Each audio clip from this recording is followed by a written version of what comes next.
free, if I could take a picture with someone for free, it would be Sade. It would be someone that's up there, right? Like someone that has like skin in the game. But I'm not. I would wear whoever this. I don't even care who it is. I'm just wearing a no park no Sundays hoodie, and I'm gonna take the picture with whoever it is and make sure it goes viral. But that's what's different. You're paying for marketing. You're not paying to see the person. And that is the easiest way to get a celebrity to market your product. That's how I see it. That's not what you was talking about. You see how we spinning shit? I mean, I think of the bigger picture. I apologize to both of you guys. Tomato. You tried it. So other than that, I saw you try to play with the lotto shit. Screw you for that. Nah, but you're advocating for lotto. No, I think because we talk about music and hip hop. Like we talk to this in every pod. Like if there's new music comes on Friday, I'm gonna listen to everything almost. You gonna listen to the country album by Sabuzi? I said almost. You heard it. And do you think it's the industry that attracts these type of people, or the industry that changes them into these types of people? I think money makes you become the person you always. I'll give it a buck with you. OnlyFans showed us that people are horny. Right? No, for real. Because what's happening right now is everyone wants to be accepted for their shit, right? No parking on Sunday.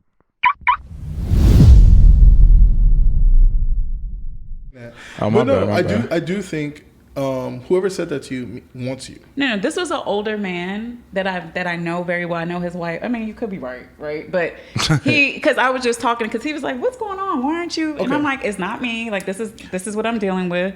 And he was just like, "Listen, unfortunately, in your particular case, the likelihood that someone is really just going to want to be a platonic friend with you is very slim." Okay. Why though? Well, I mean, I don't see why. I can come up with some ideas, but I think partly because he's an older guy, he might see value in you that he knows men want, right? Mm-hmm. And when they come around you, your energy might just be so like, inviting that they want you, right? Mm-hmm. That's one possibility. The other possibility could potentially truly be that he just might be a dog on the low. Maybe. And he's so antiquated in his thoughts that he can't navigate that space. But I'll say this, most of the guys that I dated, they had seemed like dramatic responses to the amount of men that I knew. Right? Yeah, some men are very territorial, so sometimes they don't want you to have too many male friends, especially if they know some of those male friends past and the kind of people they are. No, but this one particular was like, these niggas want you. And I'm like, what are you talking about? That is true. No. It do be no. It's not always about insecurity. Some men know when men know, and when we see how some niggas treat you, we're like, stay away from so and so. No. Stay away from so and so because he likes you. And the girl's gonna say, no, he doesn't. We've been friends for 15 years. He's never tried nothing. Then one day out of the blue, she gonna hit you up crying like, this nigga took me home and he tried to, and you be like, I told you this nigga likes you. That storyline I agree with for sure. Period. But the other part to that is that when those niggas say that, they're showing their hand. I don't get it. What do you mean? When he makes those comments, it's because he feels insecure about the fact that he likes you. And if he likes you, right, he's gonna not like the fact that you know so many people. So when he takes you outside, he's gonna feel some type of way. But here's the dilemma. How do you know if it's insecurity, or how do you know if it's when they really think or know that someone is? I think it just boils down to, doesn't matter. Just don't talk to them. It doesn't. No. It does matter. It does because be funny. Because you got to think about it from a woman's perspective. If she's dating a guy who's familiar with so many women, it might be a red flag to her, and she's gonna probably want to have some questions and ask it. I do want to roll this back. I want to roll this back. I'm not saying I know all of PG No, I get it. No. We're taking it off of you. I'm taking it off of you. She said it because we're recording. Yeah. So I'm just speaking in general. I'm not specifically speaking about you. I'm just speaking in general. If because I have friends who are women who have a lot more male friends than actual women friends. Mm-hmm. And some guys are intimidated by that, by the fact that they know so many guys. And in some circles, if you know those guys on a more like cool level and you know their past, you're like, why is this your friend? Out of all the men that you know, I know this guy. He's not a good guy, or he does certain things. Mm-hmm. So it might put the wrong perspective on a woman or the wrong view on a woman So then she now has this image, and she's like, I'm not even like that. I just thought this guy's the problem with that statement? You're wrong. You're not wrong. You're right, right? You're wrong, but you're not right. I didn't mean to say that at all. You are right, period. Uh-huh. The struggle I have with that is what's happening in societies where everybody has this idea of exclusivity now. Because when you start operating from that space, now you're like, okay, I got to be selective about every single person in my space because I don't want to be judged. And then it's like, and you start to operate within this like vacuum of like standoffishness. Yep. And it's like, dog. So really, when you say how do you navigate that, I honestly just think that you just got to stand on your morals and just be real with who you are. And if people and the right guy or whoever is insecure about it, hopefully they can articulate what their issues are and y'all work through it. But outside of that, like, I don't think it's your problem. No, it's not. For sure. I knew that. I know that. I'm just saying, like, for the sake of. So let's bring it back real quick. We actually haven't even introed this. So welcome to No Parking on Sundays. I know that my problem. We've been going off on tangents, but it's your boy Eddie Midnight. I'm here with my boy Jay Moolah. What's up, y'all? What was that? It's not audio, nigga. It's a video. Yeah, and we're here with special guest Moyo. Hello. I got to work on our sound Welcome effects. back. Welcome back. Thank you. I think it's our first time having you on video. Yes, it is, and this is weird. You know what though? As I'm sitting here talking to you and you're in the center like that, I get it. You see why? I do. I get it. You feel like all the attention's on you? Yes. It does. I can see how that works. We got to figure out a setup. We got to figure out. This shit's fire. No, Though. I think it's a good setup, but we have to figure out a way for our guests. To It's not just feel me, but I'm doing it. Yeah, like it feels like she's on the stand. Yes. Nah, I think it's awesome. We gotta take the attention off of us. She cool. Don't mess up. But thanks for coming. You know what's funny? I think all of our guests this year have been all males, so I'm glad to have her perspective. Wow. What is this, like your 4th or 5th time here? Yeah, I think 4th. We've had some good episodes. We have had some good they're always episodes. Shout out to the episode that we'll never see because my laptop got stolen on U Street. That hurt. That really did. That was Afrobeat. What was it called? It was Sex, Afro Beats, and Love or something like that. I feel like the first one we did, we talked forever. That It was good. really good. That was really good. Oh, I forgot that happened. yeah, they broke into my car, dog. DC's, bro. I'm over DC. Wild Wild West. You can't go outside no more, so I'm over it. Yeah, what's happened for the Wild Wild West? Your ass was being funny. I was. I should have went home. You should have went home. I was with you. But I wasn't with you. Yeah, I know, dog. I don't know why. I just kept going. This is why I'm retired. I can't You were be in the enjoying. streets. That's okay. Can't be in the streets no more. But speaking of people in the streets, Hold on, what episode is this, bro? You always forget 32, I think. That. You just made that 32 number. We're and a not half. in 30s yet. No, we are. Nigga, of course. We're in the 30s. It's 32. Oh, you know what? You're right. Because last, I know. We have another episode, all right, 32. This is our Shaq episode. Uh-oh. Golly. The Niggas recording mad. process is not easy when it comes to podding. I think people just take it for granted. I don't know how they be doing their shit. But anyways, speaking of people who keep getting recorded and getting in trouble, I wanted to talk a little bit more about like the Olympics and all these individuals who have been giving sound bites and stuff like that. But shout out to the U.S. 70% of our medals was won by African Americans, so shout out to them for kicking ass. I think that tells you as far as our dominance, like, you know, it is what it is. But the patriotism, That's you why saw the the white little man- memes about how everyone felt like, oh, I'm an American, but now that the Olympics is over, they're like closing their windshields, they're covering their flags. Nah, for real. But we kicked ass this Olympics, and some of the standout joints for me was all the people from PG County and the DMV. We was in there. We was It was kicking a lot. ass. There we was a was lot. kicking Getting ass. gold. Getting gold for real. In the next 4 years, it's going to be in LA, which is going to be dope. I think. What were you saying? You said you wanted to get tickets, or you got? I'm trying to go tickets? to the Olympics. I mean, it's in LA. Like, why not? And they're working with Kobe Foundation or something or the other. So it's gonna be really, it's gonna be a big deal in LA. And I know the Lakers and all the Jenny Bell's about to get paid. Vanessa Bryant's about to get paid. Oh, that too. That's But, crazy. but either Dr. way, I Umar wanna is go. pissed. Oh my god. You need to mind his business sometimes. I like him. He's good for Listen, I'm here for the Pan Africanism. I like it. He got to mind his business We sometimes. will I agree. not fold, Kamala. But you know what happened, right? What? He his truth is what it is, but he started the cameras and the limelight starting to get to him. He's becoming entertaining. Yeah. That's why he's You doing think it. so? For He's a sure. character. He's becoming a character. That's why he's doing it. Wow. Think about the Drake thing. He was just like, Drake, you gotta let me know. What are you doing? That's because he's feeding into like I the love cameras it. now. I like him. He's funny. But I it was, like his ignorance. He believes it, but he's also becoming like kind of like, all right. The dog. nigga said he starts off all his conferences with Black Queens Forever, Snow Bunnies Never. He has a whole chat. Character. But you know what? You know what it gives me? It gives me the what is it? The guy from Don't Be a Menace to South Central by Drink Your Juice in the Hood. Oh my god. The fact that you said the whole name. She really I had did. to She say gave the whole full thing. name. I had to say the whole thing. It just gives me that, and I'm just waiting for the other shoe to drop, and he pops out with like I like a white it. woman. Even when he was mad at Rich Paul, he was like, Rich Paul, I respect you, but you and Adele, I don't like it. I don't like it. I'm like, bro, this nigga don't care. Shout out to him. But other than that, with the Olympics having a few new events, like you heard Dr. Dre's trying to do archery in LA, which is interesting. I might be nice in that shit. And axe throwing. Sir, You ever gone on those dates where you throw the axe? I be getting the axes. Hold on, I thought we were talking about Dr. Dre. Yeah, but fuck him. He's gonna enter the Olympics just because. But is he really gonna qualify as a fucking I mean, we're gonna find bow out. and arrow nigga? I mean, the fact he's talking about it means he might feel like he's that good. soul ass nigga ain't about to do shit. We're gonna find out. we don't know. We'll find out. Breakdancing was also included. Did y'all fuck with that? Did y'all see it? You know what I fucked with? I fucked with that UFC chick. Did you see when she won? The UFC chick. Yeah, when she won her fight, she broke. And she broke into the ray gun. She did. I saw it. I was like, her nickname is Ray Gun though. That is a fire ass nickname for a breakdancer. So you legit just was like, yeah, F the breakdancing. Yeah, that UFC stuff is great.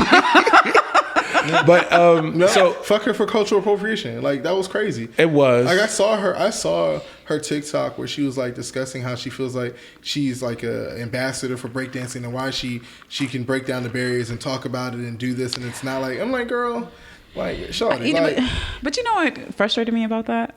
Because I saw the whole I'm a victim. Everyone has to. She said she was depressed because everybody was making fun of her. She became a meme. I mean, let's be real. She did the I don't she care. did the kangaroo drop in order to show love to Australian breakdancers. Listen, She wasn't I taking don't it care. serious. Me I don't neither. care. I Fuck don't care. her. And let me tell you why I don't care.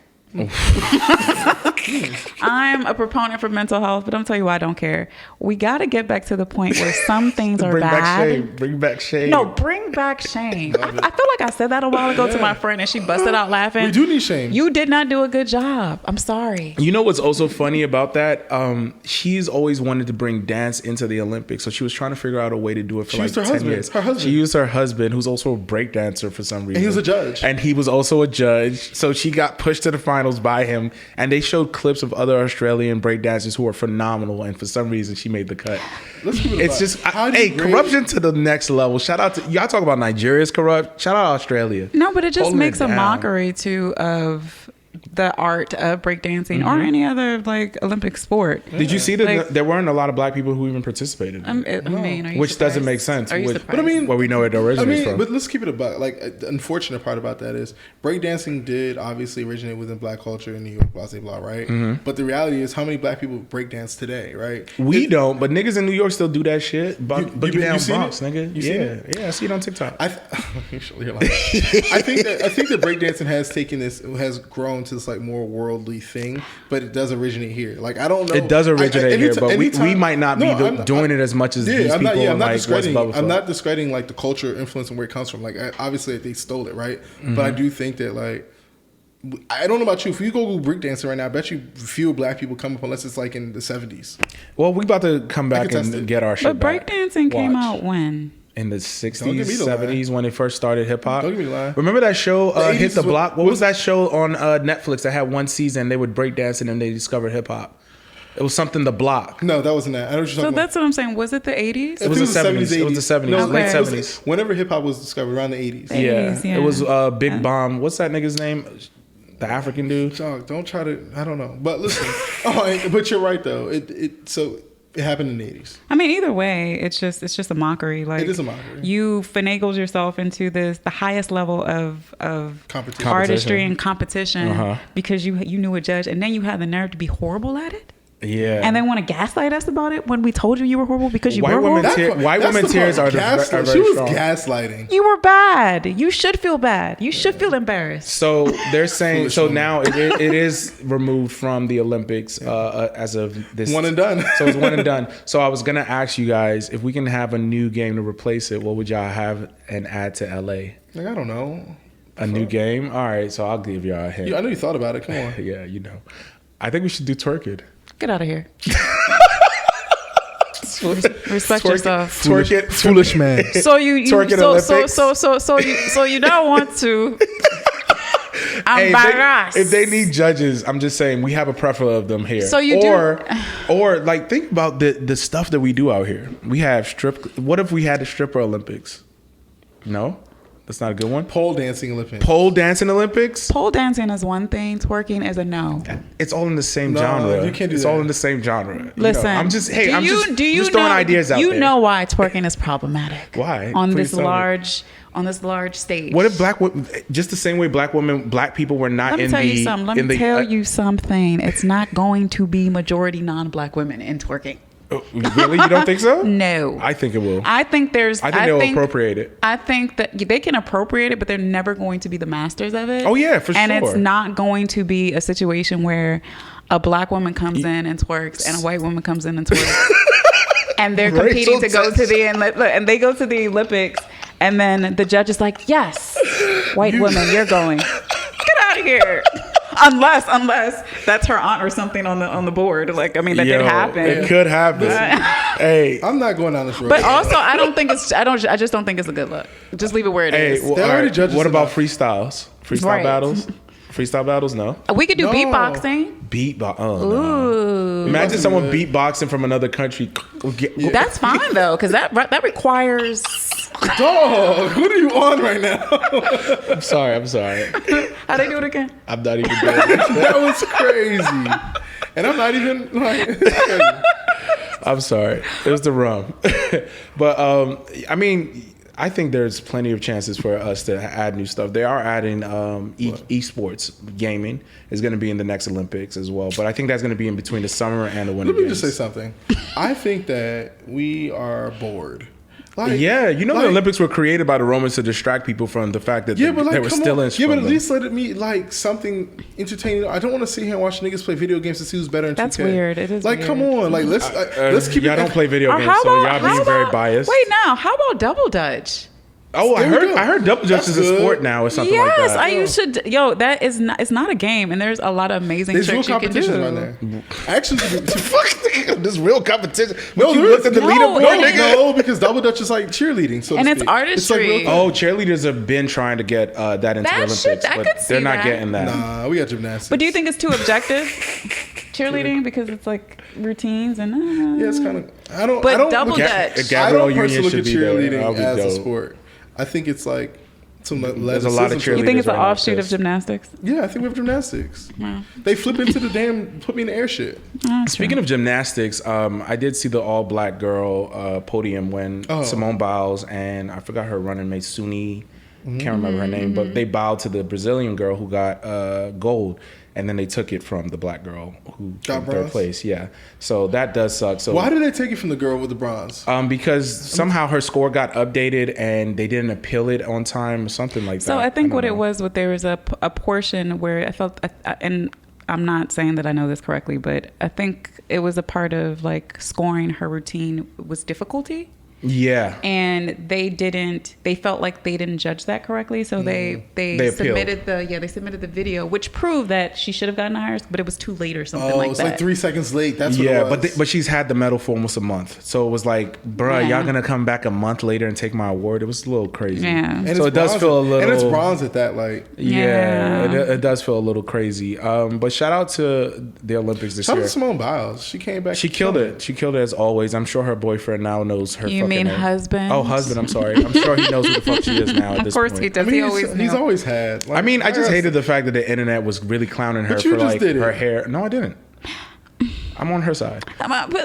Okay, let me ask you a question. They were clowning her hair, and I think that was stupid. Oh, the hair thing is dumb. They just need to They leave just always her finding alone. something about her to like. But talk the about. husband thing, I see why people, because it was very obvious. Like, sir, you knew who she was. I mean, there's a lot of people that don't know a lot of people. Anyway, I mean, I'll keep it a buck with you. I mean, I there's a chance he knew, but like.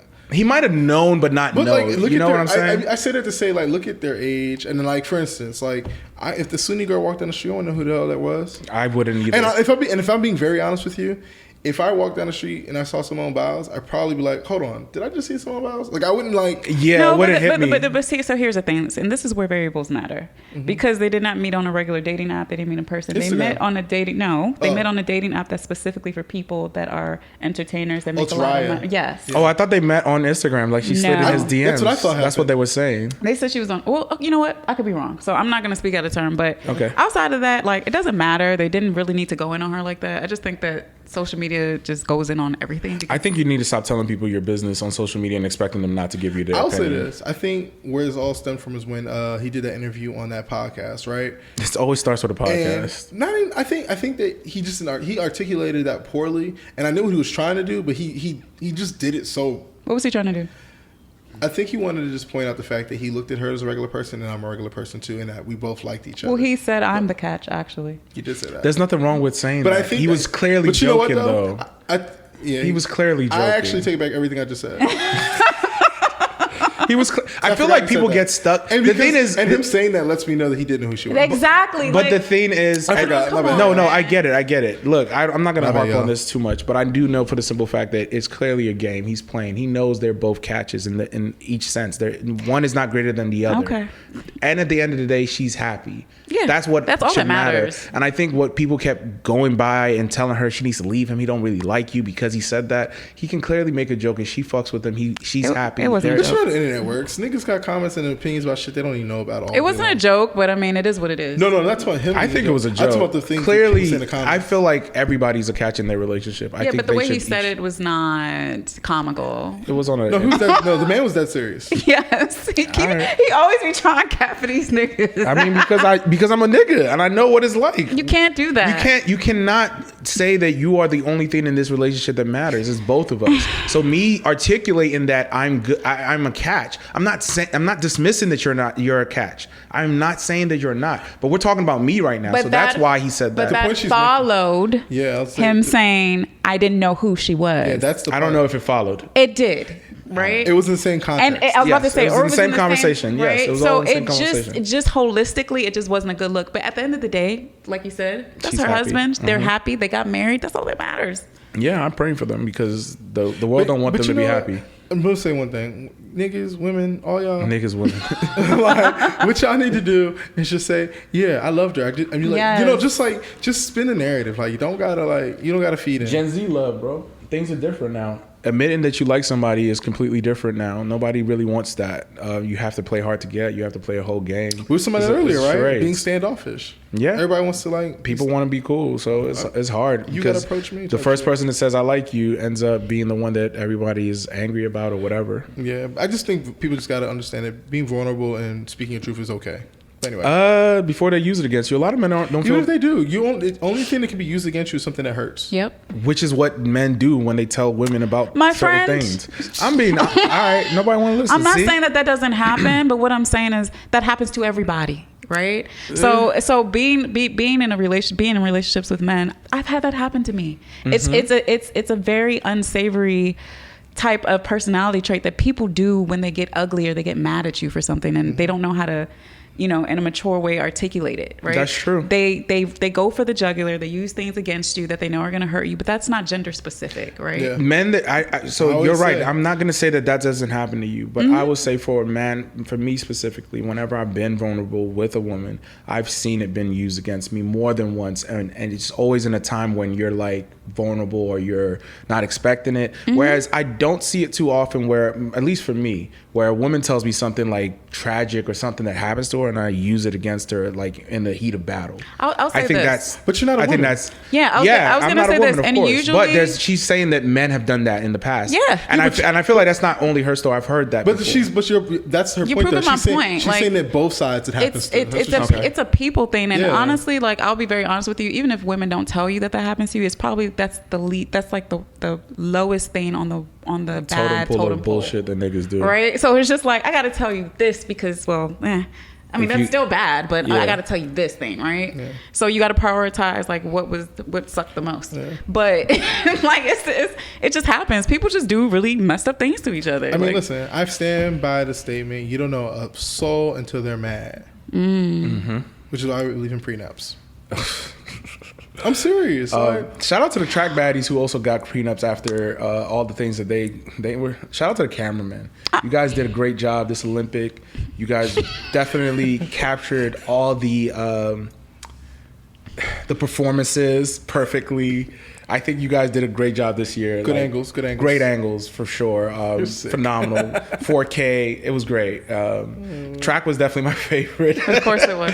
Track was definitely. No, I think when it comes to the Olympics, like there's only like 3 or 4 joints that I really check out. Ping pong for some reason is ridiculous. I don't even know. Wait, why did we not see China win anything? But they got 40. They're tied with the U.S. I didn't see, but you know not a single. Win. You know they always win. Yeah, I didn't see them win a single thing. Bias. They didn't want to show them nowhere. That shit was crazy, but they definitely was out there competing. We don't gotta go down the rabbit hole, but can we talk about the fact that France was cheating to get themselves? No, countries that hate each other compete together. They can find time to come together and play games with each other. I know, right? That is crazy. South Korea and North Korea took a selfie. That's wild. It's the world stage. That's wild. Kim Jong-un is gonna have them niggas. Oh Jesus! As soon as they land. But it was an interesting Olympics. Shout out to them though. Other than that, I really enjoyed it. I don't know if you guys are looking forward to anything next year. Shout out to the NBA. Jason Tatum, I apologize. We knew you had no aura. It is what it is. That's crazy. You know what I actually do hope? You asked earlier, like, what do we think happens comes to the Olympics?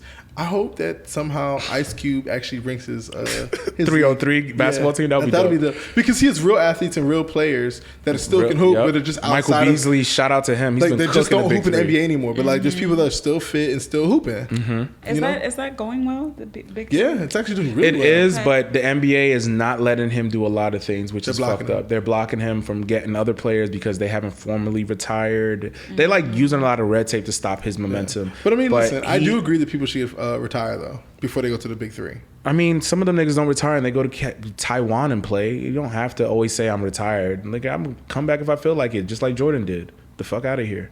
It's because it's on American soil. So it is, yeah. And it's competitive. But at the end of the day, the 3-on-3 men's basketball team was super trash. We sucked ass. I think we came 8th place. Jimmy Fredette is the only one I remembered, and they had 2 light-skinned dudes that sucked. After that, it was a wrap. This is my thing too. Like, if they're not real athletes, I think the allure about the big 3 is the fact that these are athletes that are like really good at one point in time, or like they're still NBA caliber, but they have to make way for the younger generation or whatever the case may be. So they're still hoopers. So I think that's the allure of the big 3 and why it would be good in the Olympics. But like the big 3 right now, like the 3-on-3 that they have in the Olympics right now, that shit is pointless and trash because none of them niggas get no shine nowhere at all. And then it's like, but they changed the rules because not even, like, why would you have that, right? And then still have the men's basketball team. So like, the reason why they had no active NBA players because FIBA changed the rules for the 3-on-3. They actually have their own 3-on-3 league. So they changed the rules to make sure that whoever plays in this Olympic has to be active throughout the year in their FIBA league. And because the NBA players are playing in their own league, they can't do 3-on-3. So they found a workaround. But Ice Cube has challenged the Netherlands, I think, who won the 3-on-3 with his 3-on-3 championship team. They agreed, but FIFA has jumped in and said, "Oh no, you must act 3 weeks before," and they basically stopped it. Or he can do like Swiss Beats and Timberland did with the verses and just say, "Come on, do that shit and put that shit on Triller." But you know, them white boys ain't about to fly out here without Ice Honestly, Cube paying them. if I was Ice Cube and I had the bankroll, right, I would say I'll pay for all y'all to come here and play, right. And are we there yet to not make that much money? He's not. He don't have the bankroll for him. Why are you trying to play Ice Like, Cube why would you do that? Like, why would you do that? I'm sorry. That's crazy. Like, wow. I'm sorry. Like, that's so unnecessary. Just take shots at the white folks. Jesus. I did. All right. But anyway, I was just saying that I would say come out here and then whoever loses or whatever case would be like bet, like treat it like the hood, like gamble on it. He said that he's giving them money regardless just to show up, and they said yes, but FIBA did say nah. I think that would have been cool though, and I do love the fact that international play is a lot more competitive. America just is not automatic that we're always going to win every game, so that's what's up. But you know why that is, right? especially for basketball. Yeah, YouTube, everything. No.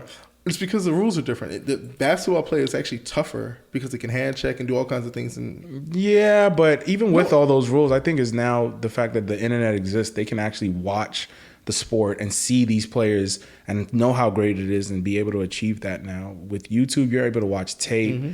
Like if I was in West Bubblefuck, what are you saying to me? Are you saying that they're better over there? They're better to compete because now they have the technology to be able to see who they're competing against. Whereas before it was a surprise. Mm-hmm. So I think okay, fair enough. Niggas, I think Jordan and them showed up in Barcelona. You ain't know you heard about him, but you ain't never seen him do what he did. And he dropped 40 on you. You're like, God damn, we got a bunch of farmers out here. Yeah, I think we're saying two separate things. Like you're saying the level of like talent is better. Mm-hmm. I'm saying the level of game and the rules and the international sport is different. So like the NBA is more Disney Channel.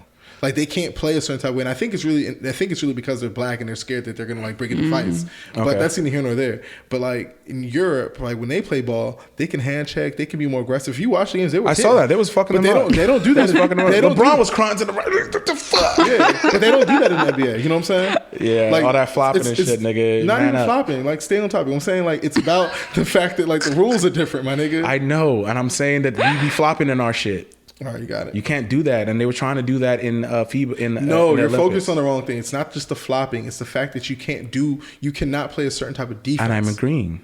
And I'm telling you that our players play a weird game sometimes with the flopping. I'm just sticking to the flopping, but I understand. There's a bunch of other stuff. Okay. But regardless, speaking of Olympics, there is a YouTube Olympics going on with the popping the balloon joint. And I wanted to know, like... Not YouTube Olympics. I was like, hold on, YouTube Olympics? Nah, that's the YouTube Olympics. She is winning. That one girl that be getting them people, she is winning. You know what she's so trash about? What? She's so trash. She's so trash. Why did you pop their balloon? What did you mean by that? Yes. Wait, can you tell us what exactly that is? That it? Is that it? She really tell do. Us more. She be spicy on the low. She do. I'm like, yo. But it's her tone. She makes it sound so innocent. Like, yeah, I'm just acting. Like, she makes it sound so calm. But even she's though a wild person, she knows them dudes and those women are giving the dumbest answers ever. And she's just like, oh, wow, really? Especially the how people, tall are you? No, especially the people that try to be respectful. Or how about the ones that try to be respectful, but she be trying to pull it out of them? She be trying to pull the shade out of them. Listen, she cannot stand and be like, yo, you're beautiful. That's all. There's nothing. Like, yo. Is she your type? That's the killer. That's the one. That's the one. And you know the nigga will be like, yeah, she is. And the girl's like, no.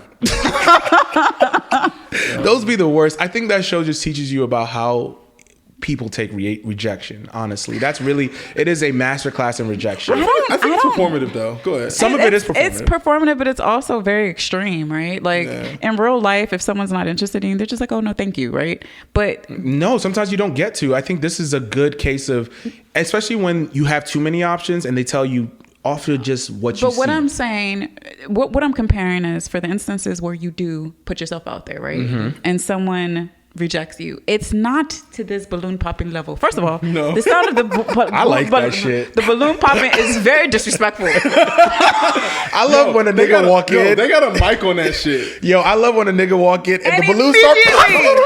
And the nigga be like, damn. I remember one girl popped on some dude and and they asked her and she said, yeah, it's the glasses. He's like, I can't see. Like, I can't even see, bro. Like, what the fuck? What are you talking about? Like, some of these girls are so delulu too. It's not. It's everybody's delusional. No, the guys are too. I remember one guy. His balloon got popped or whatever, and she was like, they asked her. She's like, I asked him what he did. He said truck drive. What the fuck does that mean? Yeah, she was like, I wanted you to explain. He's like, but that's what I do. But another girl got mad. Was like, do you know how many great men are truck drivers? She mad. Everybody popped balloons for her though. Nobody was rocking. Dog. That show is devastated. It really is. So what? So how do y'all feel? Like, let's say there's a guy or a woman who was who's in a relationship, and he or she feels that they can go on that show and win because they feel they have that swag, but they're unfortunately in a relationship. Unfortunately in a relationship. But they still want to be on the show to prove to themselves or maybe to whoever that they still got it. So you're telling me this is a person who wants an ego stroke because they feel small on the inside and their wife or husband is not doing what they need to do at home. I don't know. I don't know. That sounds like what you're asking me. That's not what I'm saying. Wait, so I'm going to liken this to the early 2000s. Some of y'all may be too young to remember this. So I might be. But that too. You're the oldest nigga. But Stop then it. some people may just Grandpa. want to be on TV, Yeah. right? Oh, yeah, for Yes. sure. So, There was like, a- for instance, yeah. remember Date My Mom? Oh And, my god! Yeah, and, they had and the kid. The son would be there to watch and pick the Yeah. guy who's gonna date their What? mom. You Yeah. don't remember like all those like We used to have dating really shows? cool. Remember the one where they would go into the bedroom and date the guy based off of his bedroom? Yes. They had What? Next. Remember Next? remember Remember that? Next when they get off the bus Next. and they'd be like Next. Next. Before no, you don't remember? MTV used to have the most funniest dating shows. So I'm bro. bringing that up because we've done it, right? We've Our done generation it without before. YouTube. But let me tell you why Is it this is fun on going. YouTube's TV now? But let me tell you why this is going viral though. Go ahead. Because okay, so the Next and the Date My Mom thing, it was majority Caucasian, right? It was some token blacks mixed in there, you know. But it was so I guess the way it was handled wasn't as just disrespectful, to be very honest. So like now you're dealing with like black people, and then we were just talking about earlier, like That's real. two different hemispheres of the world. Like niggas talk like this, people live like this. Yes. Yeah. Like the ratchet pop the balloon. That is Yeah. wild. Like I'm There's just some like, people, and you see how people dress on the show, and the women are like, "Oh, I'm put off by that." But then you see the girls that don't pop, and I'm like, "Oh, wow, she likes this." But you know what's crazy to Yeah. me also, just from like the fashionable space, I think it's really interesting how like people really think more highly of themselves than they actually are. Like there was this guy that came on there Main with his character. spray on beard and a white suit and a spray ground boat bag or whatever it's called. Kids wear that, and it has a Louis Vuitton monogram on there with like a shark bite on there. It's a childish bag. He walked in with that shit in his hand and his beard was sprayed on, his gold glasses. I said, this nigga can't be real. no. Like he has to be like a character. Yeah, And they there's did some people that really try. I mean, there was this guy who was just on there. I just saw him. He was wearing a blue suit. He had like he's The black. African type thing? No, the African guys. He had the toupee? toupee on. The toupee. He was cool as fuck though. I thought he was funny as hell. But he said, "You change your hair. Why can't I be changed? Why he can't was I change cooking your hair?" them. He was funny, and I think He's a character, too. yes, but he told them I'm in entertainment. He sold his brand because of that. I ended up seeing him on YouTube, and I was like, oh shit, this is the nigga. He's funny as fuck. Wow. He did exactly what he was supposed to do. What about that nigga that had no neck and the big old arms that don't come down? No. He got the baddest. Nick or the something funny like thing is, that. he actually got the baddest joint on that little You lineup. get it for real. Well, he maybe not, but he left. So as much as women were put off by him, there was still a girl who was like, I mean, listen, I'm gonna rock everyone out. likes something. Which is crazy. No, I mean, it's somebody for somebody. I mean, and to his like defense, he was funny. Looking. I mean, the Well, dude, he was very lighthearted about it. Like even when he got rejected, he was like, "Why?" You know, with his he was too much. He was too much. I thought it was hilarious. I'm A sorry. lot of women hated him because of that shit. But he ended up, he got club appearances. He went to Amsterdam. He traveled the world. I mean, the based thing off is, of he that. was already a personality. He already had like followers. This is the and shit. plumber guy. No, go ahead. No, that man was something was wrong with him. Yeah, the plumber guy that was big. That's what I'm shit. talking Yeah, about. that swole ass nigga that had no neck. That nigga. Yeah, the Ninja Turtle one. He was a Ninja Turtle. I resent that. Have you seen so randomly when I'm like up and I'm just like doom scrolling and I'm Yeah. on like Facebook?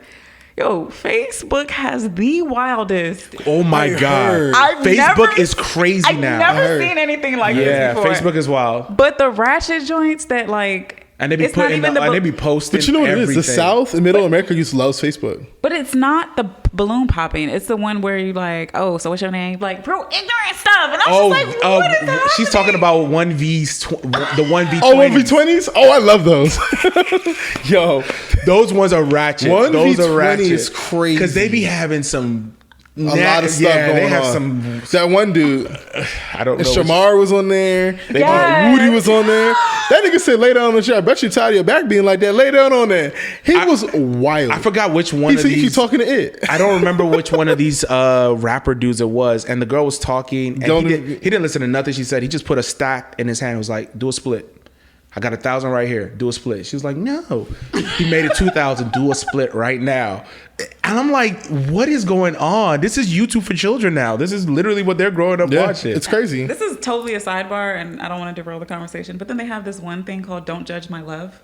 Oh no, I haven't seen that. Please send that I to seen me. the prison one on Don't on judge my TikTok. love. Oh, it's something like don't judge. It'd be about the most random pairings of people, or like love don't judge. That's what it's called. Oh, love don't judge. I haven't seen that. Love don't judge. And I just What's a random pairing? A short person this tall and a woman this tall. I've Literally, seen there that. was one like I that. saw that. That's lit. And he was like mad. Like, he literally was like a little leprechaun. Like, remember Leprechauns from the Hood? Oh my god. No. Leprechauns in the Hood. It's crazy. Yes, I do. That shit was That's the wild. one you saw? No, I didn't see. I saw the. Anyway, go ahead. No, I'm not even lying. Like nothing. I know this is being recorded.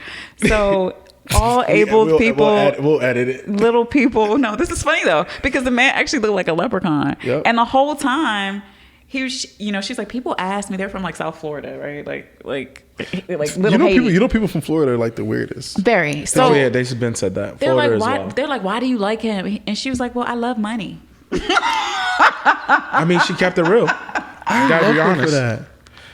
And you know what? And you know what the thing about that I appreciate about that statement is because he probably can't get nobody else, so he had to get what he got. Yeah, it You works. gotta be happy. What they say, a fair exchange is no highway robbery. It is what it is. My nigga, that's Right? a real statement right there.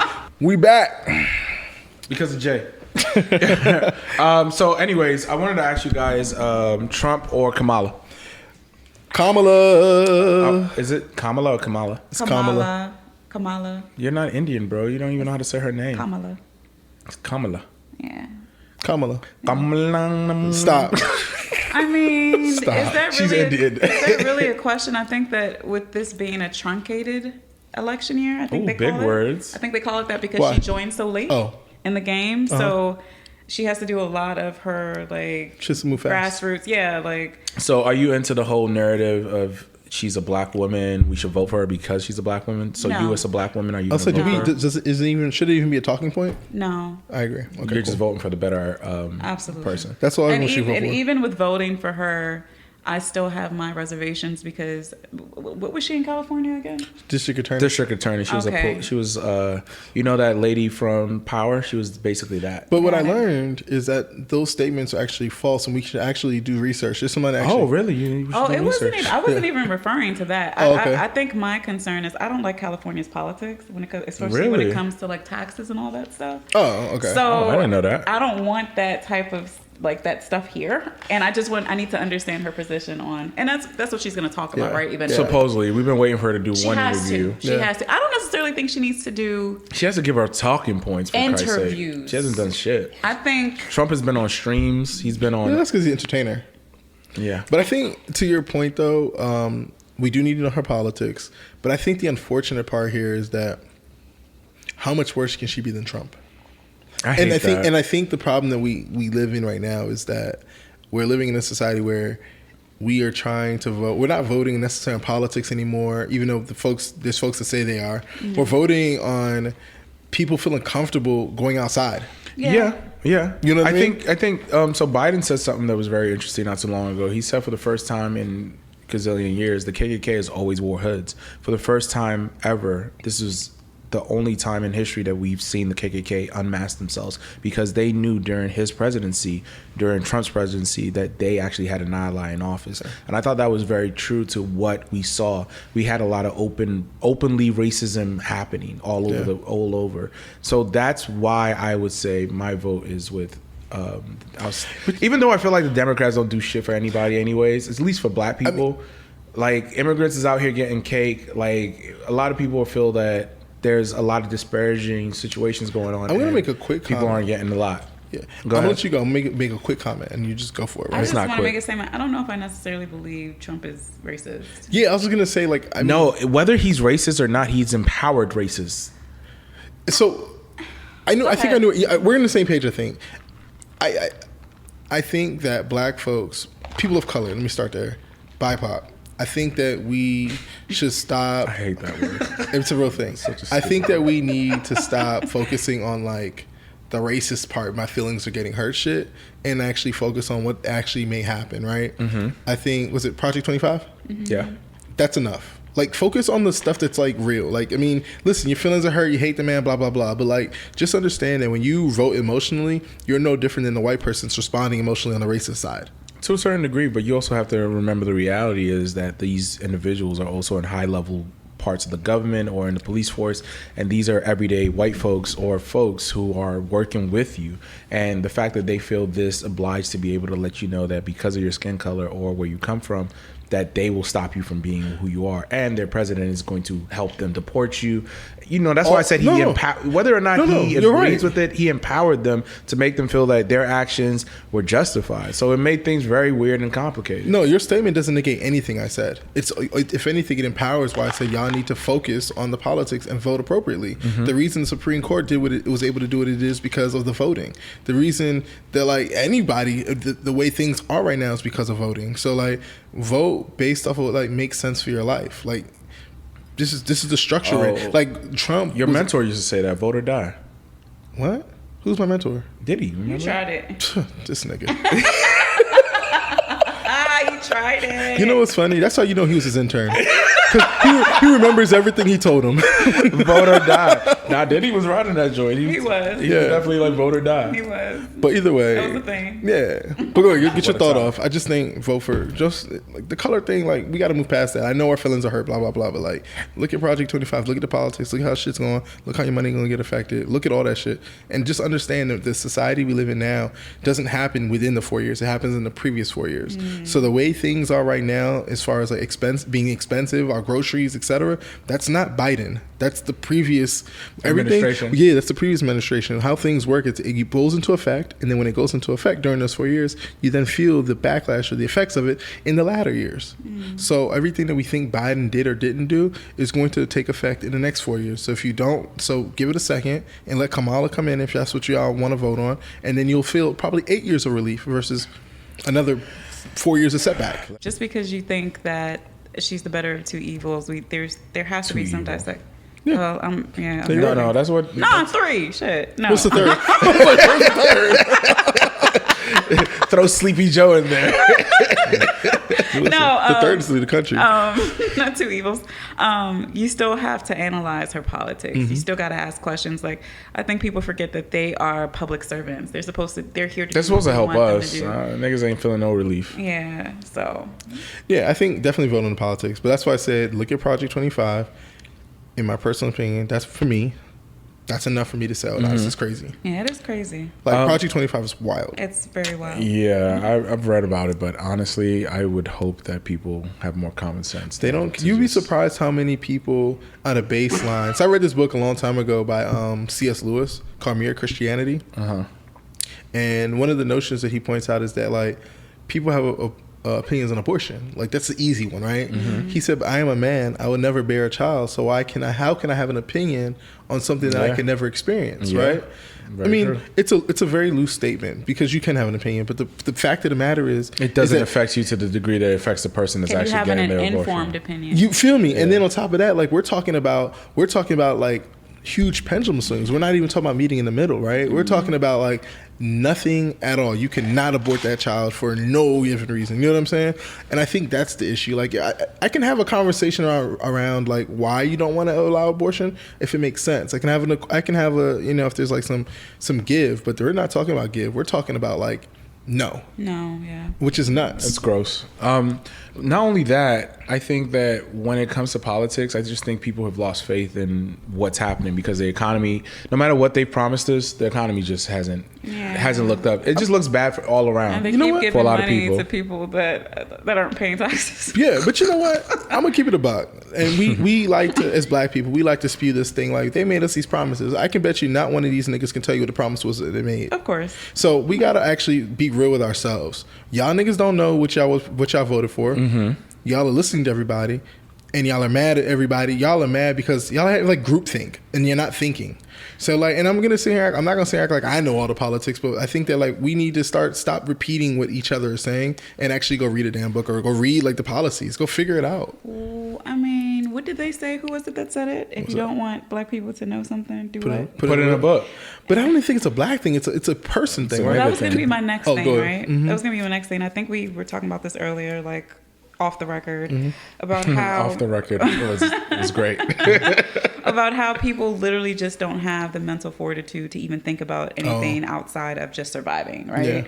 So even if it's something as important as voting people into office that can make your situation better, you might not even have the time or capacity, that's real. right? Like to do the research, right? And then think about the education in this country, and think about critical thinking and the ability to actually hear these arguments, hear these words, maybe have the intellectual curiosity to be like, okay, I don't know what that means. Let me go look it up. People don't have it. No, they don't. Not anymore. You know, there's no discernment. Honestly. Listen, they'd rather pop a balloon. But listen, you know what? To your point, though, I think one of the things the Democrats need to do that I think the Republicans do well, which is speak in layman's terms. Like cut the jargon. Wait. You want Republicans to speak in layman's terms? No, or the Democrats need to do that. you think they just be giving filler? I feel like they do. not even just they do give filler. It's like they user it's like they want to show their full vocabulary. It's like, yo, just speak on what you're trying to do. What are you gonna straight. fucking do? Just keep it. Stop giving money to Ukraine. They have a very emotional tactics, right? Yeah. They try to get people emotionally without anything that's they cater saying a bunch of shit with not saying anything at all. Yeah. Like just because you're doing a stream with my favorite rapper or you're on the Breakfast Club, they do pandering too much, and it's like annoying. But hold on, I keep trying to be fair about this. I don't want to talk about politics too much longer.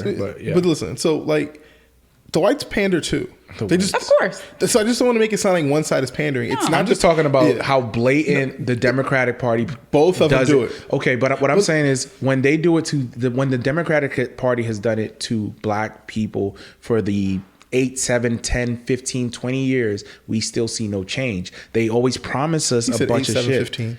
Yeah, it doesn't matter. But you don't know. I'm not a mathematician. Can I ask you a But question? you're making my point though. But go ahead. Can I ask you a question? Sure. Both of you actually, because I guess this is just me thinking. They pander to white America and middle America, right? Their culture is different. Exactly. Right? Yeah, so they pander to them in a different way. Right. Go ahead. But I think we may be a little bit more critical of how they pander to black people, because in a way, are we saying that the culture is silly? Because they're pandering to them using things that are already in the culture, right? To a certain degree, some of it. We we don't look at middle America's pandering as silly. Or like, oh gosh, that's cringy, or that's, you know. I do in some instances when they're like. But hold on, go ahead, finish. Get it off, because that's what I was saying about what you were saying earlier. Like, go ahead. So like, does it work? Yes, for some people. Yes, it works. So that's why I'm pushing back on what you're saying about going onto like a Breakfast Club and stuff like that. That's our medians, just like they go to their medians. We need to stop hating on our medians. If you don't respect the median, then I don't know what to say to you. But you don't respect the median. But we should respect our medians because they respect their medians. This is where we go. And you don't have, if you choose not to, you choose not to. But like the point that she's making, and I agree with her, is that like wherever we are is where they should go. The same way, like that's the same thing they do. They go to the middle America and the farmers. And the thing that's even worse about this, though, is that the white Americans or the Republicans that are going to the middle America, you know what's the worst part about this? They know they're dumb. Yeah. They know they're dumb. Now, I'm not even saying that to be like condescending. Like they know they're dumb, and they know that they can get them to be riled up off some dumb shit. Whereas with us, we try to be smarter than we think we are, because like you said, he's like, we got to know. They promise all this stuff. We don't even know what they promise. What they promise. Well, you don't even know. Like, you don't know. Tell me one. Like, when you go vote, it's not just Kamala Harris and like her vice president. There's like 10 other people in there. I bet y'all don't know who the 10 people in there. And I'm included. I'm just saying, like, let's stop acting like we are like upset about something that we can't control. We can control some of this.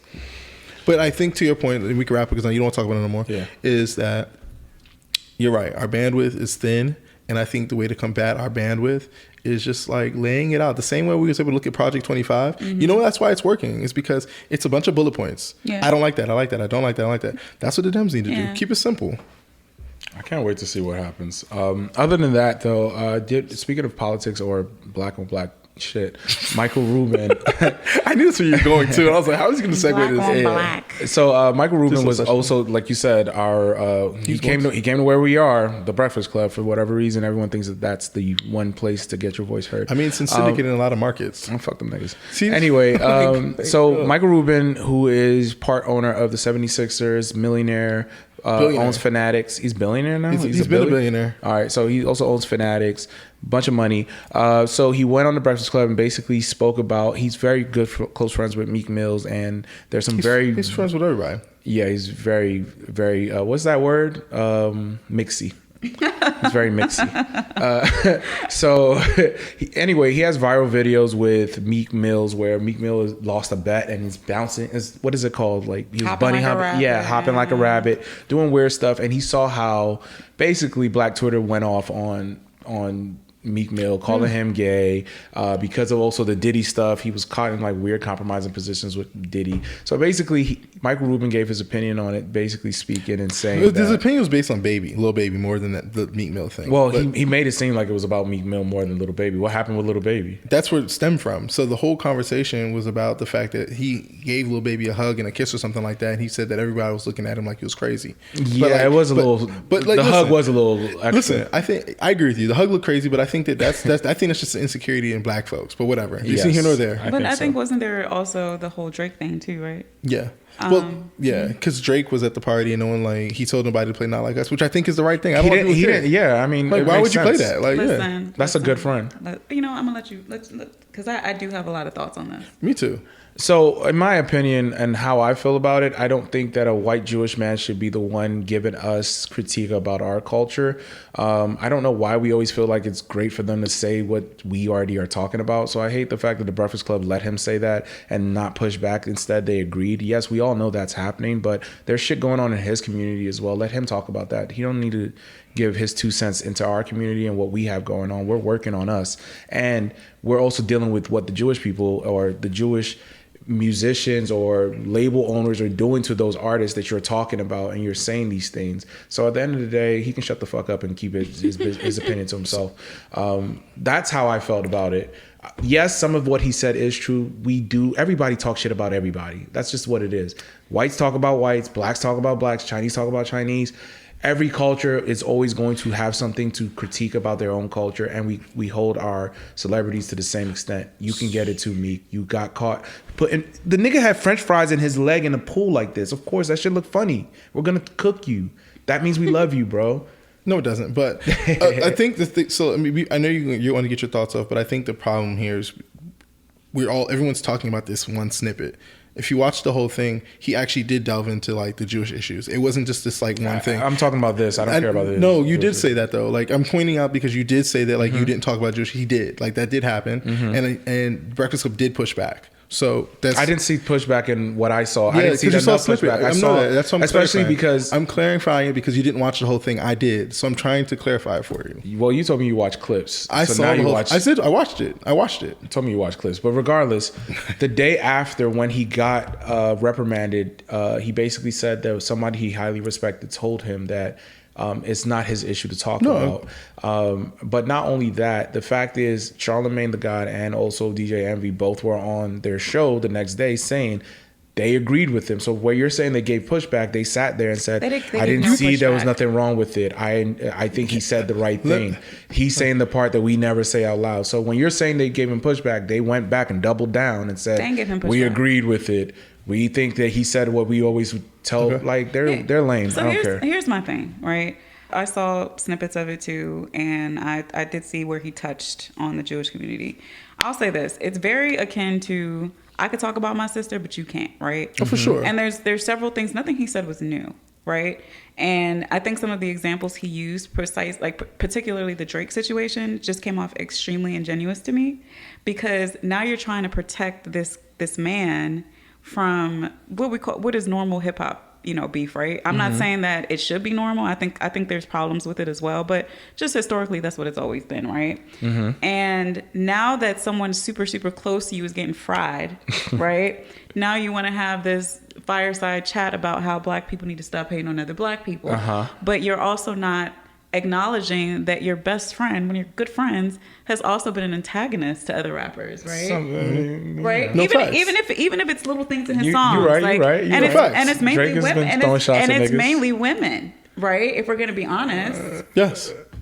If we're gonna be honest, right? I don't think so, but okay. It's mainly women, but that's besides the point. He has thrown jabs in this rap game and songs at people, and he's not uplifting his brothers and sisters, right? So now you're fine. That's your best friend. Cool. You're not going to play a song that's part of the game, right? You want to be so well versed about the black community, but you don't even understand that rap battles are a thing. They've been a thing. They've gotten uglier than that. So what I was going to say before this man interrupted me was, I agree that Michael Rubin should not have commented. I think that's ridiculous. And I think that the part that we don't focus on is, I'm always going to be the person that speaks on what we in our community needs to do better. Because we could talk all day long about these white folks. They're going to be who they are, and we're going to do what they're going to do, right?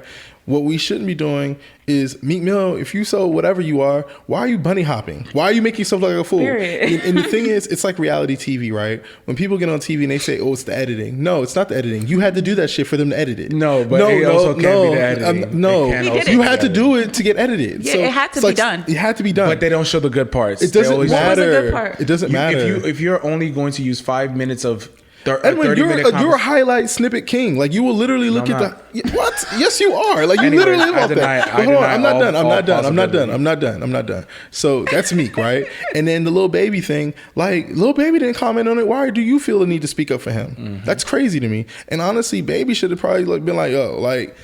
No, but Lil Baby been taking suspect pictures all year. Yeah, but the thing is, him and James Harden were in Paris, like, holding hands. It was a little weird. I'm sorry. He's been doing a lot of weird regardless, shit. The point that I'm making here, the point that I'm making is that, like, we can joke about him. I agree. Like, we can joke about it all day long. But the point that I'm making here is that us as black people, if you're gonna let these white folks come into our space and feel comfortable, you need to let them know what they can be comfortable about and what they can't be comfortable about. So whoever the rich person was that checked him did the right thing.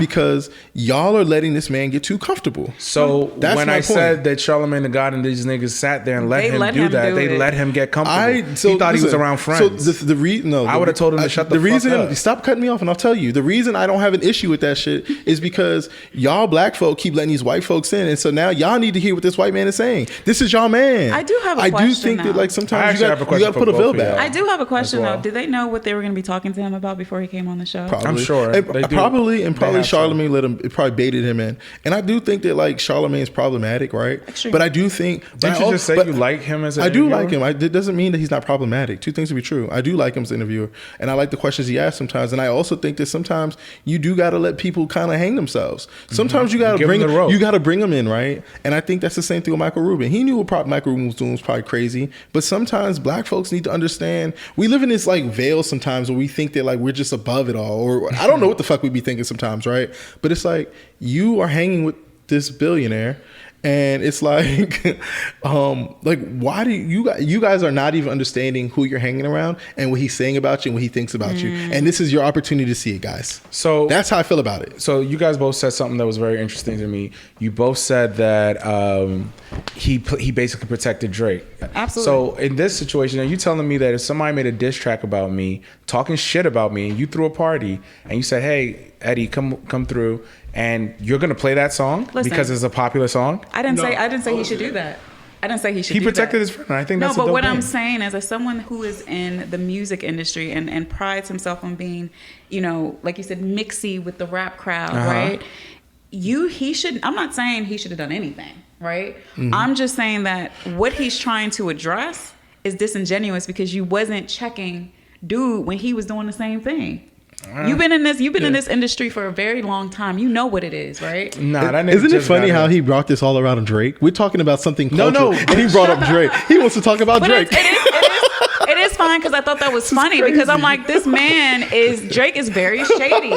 He's a very shady dude. Yeah, like and that's why people don't like him. Right? He does. He throws jabs, and that's not uplifting. And he hides his hands. Is that black on black? He don't hide his hands. Right? Exactly. No, you know what it is. It's Jewish crime, and they're okay with it. And you know why they're okay with it? Because there's a video that just came out, and I thought it was really interesting. I meant to send it to you.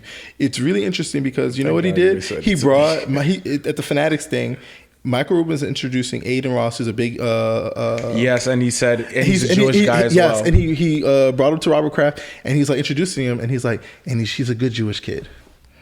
You know what that means? Look out for him. He's in a club. Look out for him. So like I said, but they do that. Yeah. No, we need to do more of that. No, exactly. But you know what you're doing, and that's when going back to my point, which is y'all are allowing this person. I'm not allowing that nigga. Nigga, shut up. You're allowing this nigga into our sphere, and he's not looking out for y'all. He's over here telling y'all how much he hates how y'all operate.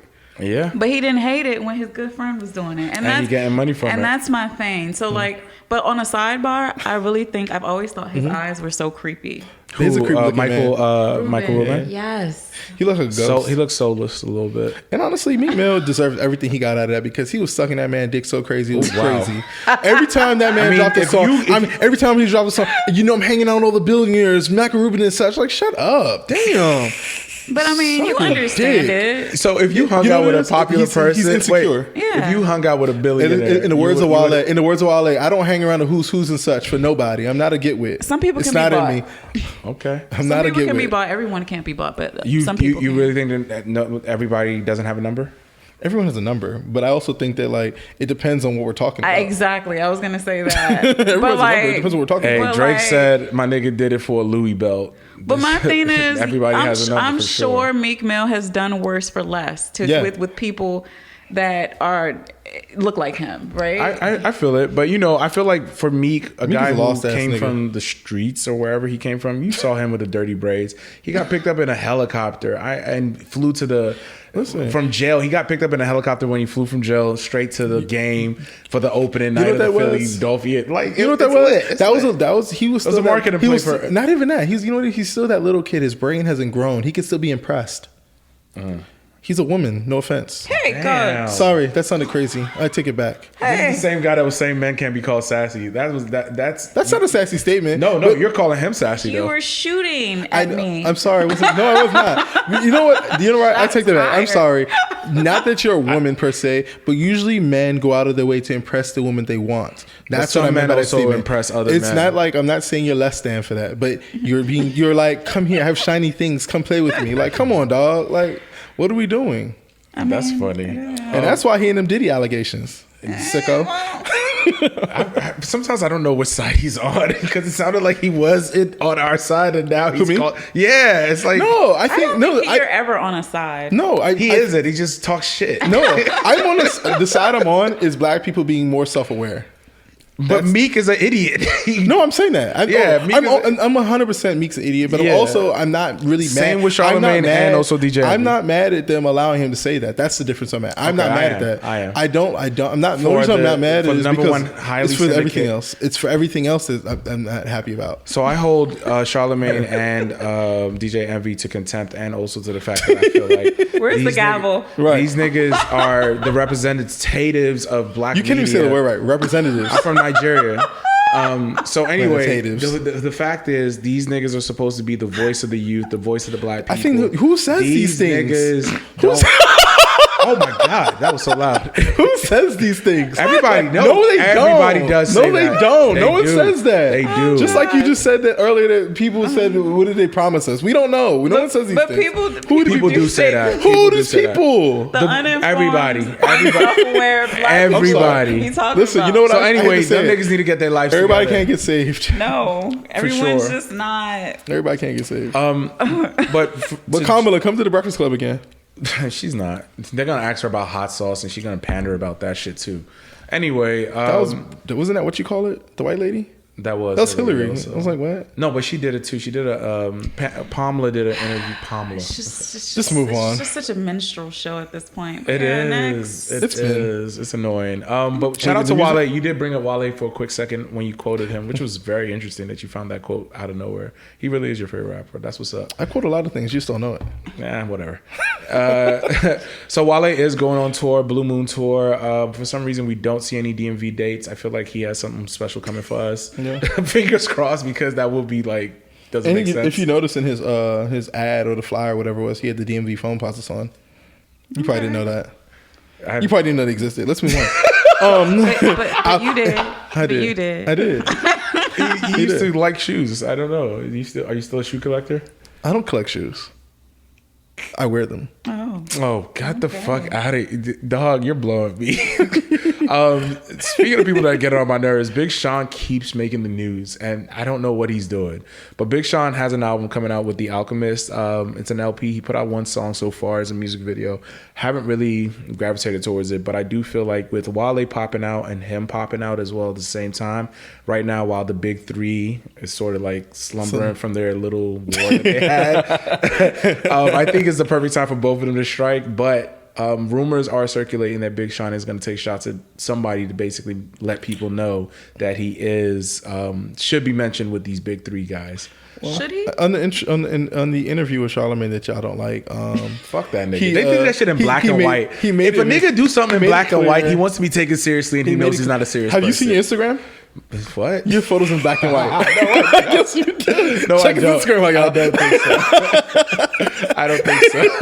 So moving back to what I was saying. You're a hater. Goddamn. You a hater. I think Big Sean is good for the ecosystem if you listen to him. But I get why people don't. I do understand. I do know why people don't like him. But I will say to be clear, he doesn't. He said he's not dissing anybody. He doesn't have any time to be dissing anybody. So let's not spread propaganda. All right. You said if you listen to him, I did listen to him. He during the interview they asked him about whether or not he's going to marry Jhené Aiko, and he said that was the weakest part. He said we still need time to figure it out. He said we still got some things to figure out while she just delivered his his baby. Yeah. I will say this. I agree with you, everyone. I always wondered to myself, a man and women, right? After they have a child, right? I get it. Marriage isn't for everybody. I'd rather you just say marriage isn't for us and we're good than say we have things to work on. It's like, how do you have things to work on, but you have a whole child? You have a whole child. You brought life into this world and you don't know and you don't know that you want her forever. Because people are going to keep having sex. Yeah. It's really that simple. Yeah. Damn, that is the truest shit. Yeah. It really is. Drops my Drop the mic.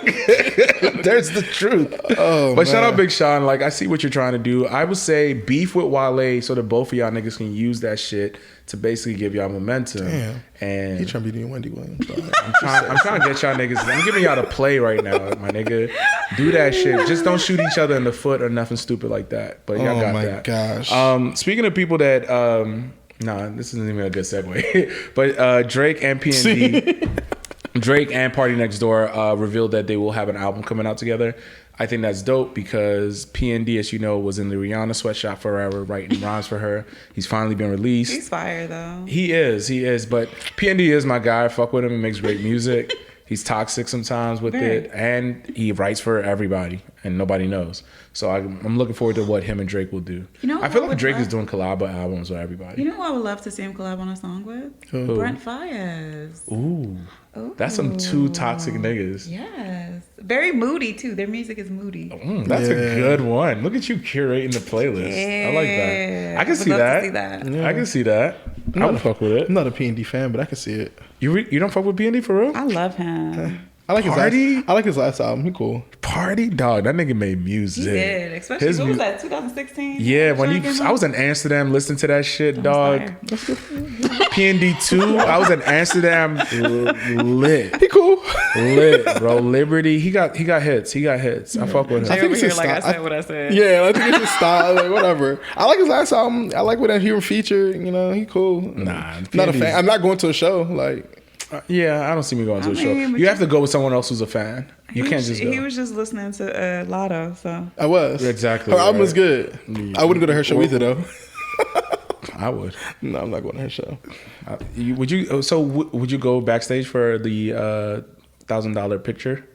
Who's the $1,000 picture? You know, celebrities are now doing that where you go to their show, you pay. I don't hang around. I don't go. You want to go take a picture with Lotto? Hell no. For $1,000? No, I'm not doing that. How much would you pay?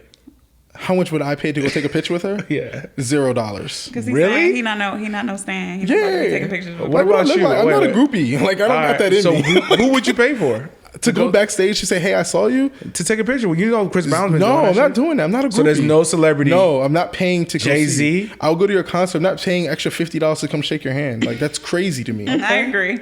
So Like, you don't have a celebrity? I'm not doing Raheem that. Devon? Nigga. Raheem Devon. It's because I'm bald. Listen. I was trying to appeal to. I was like, who the fuck? You would comment. have I was trying to find somebody. Wait, you would have had You better, a sick fuck. Y'all annoying. I didn't even see that comment. I was like, what? You would have had better luck saying D'Angelo or Maxwell or something. See, I was going there. Are you going to his concert? He's coming. Maxwell. No. I've seen him enough. It's okay. Gotcha. Oh wow, you a fan. All right, so how much would you pay to see Maxwell? I wouldn't pay. I'm like him. I wouldn't pay. Y'all Now, if I niggas had the capping. opportunity, no. Bitch, Pay. what I'm saying, pay? Like what? What do I look like? Did you say Rihanna? Megan How Thee you Stallion. imagine? All right, never mind. If it's free, if I could take a picture with someone for free, it would be Sade. It would be someone that's up there, right? Like someone that has like skin in the game. But I'm not paying to see nobody. I would wear whoever this. I don't even care who it is. I'm just wearing a no parking on Sundays hoodie, and I'm gonna take the picture with whoever it is and make sure it goes viral. But that's what's different. That's You're paying it. for marketing. You're not paying to see the person. And that is the easiest way to get a celebrity to market your product. That's Yeah, but how we I see wasn't it. That's not what he was talking marketing. about. You see how we spinning shit? I mean, I think of the bigger picture. I apologize to both of you guys. Tomato. You tried it. So other than that, I saw you try to play with the lotto shit. Screw you for that. nah, but you're advocating for Lotto. No, huh? I think because we talk about music and hip hop. Like we talked to us in every pod. Like if there's new music comes on friday, I'm gonna listen to everything almost. And almost. You gonna listen to the country album by Sabuzi? I said almost. You heard it. But I'll be real with you. The main reason I probably wouldn't is because I think he sampled like a Jaquan song or somebody. He did, Tipsy. Yeah. I don't like that shit. Nah, that shit was fire. Though. I didn't like it when and it he came brought out. out. In the club. Yeah, like dog, you're playing with me. that shit was fire, though. You're playing with my intelligence. Like that's a TikTok It's song. not at for this point. us. It's for the Gen Yeah, well, Zers. now I'm They've just- never heard that. I'm just telling you why I wouldn't listen to him. I like it. I'm not gonna lie. When I And he's first a Nigerian guy. I was shout so out to him. confused. I said, "What is this? When I A first heard it, it Nigerian was man with Florida dreads? I can't do it. Go had- home." he had And then wigs. it hit Wicks, and then on top of that, he's a Nigerian man with Wicks that does country music. Wicks? And What the fuck is Wicks? His hairstyle. wow. And then he's sampling a song from motherfucking New Orleans or some shit. Where's the Jaquan nigga from? I think it's from New Orleans or Atlanta, New something like Orleans. that, yeah. Like you're It's the confusing. motherfucking hood hop. That's how it's done. Yeah, no,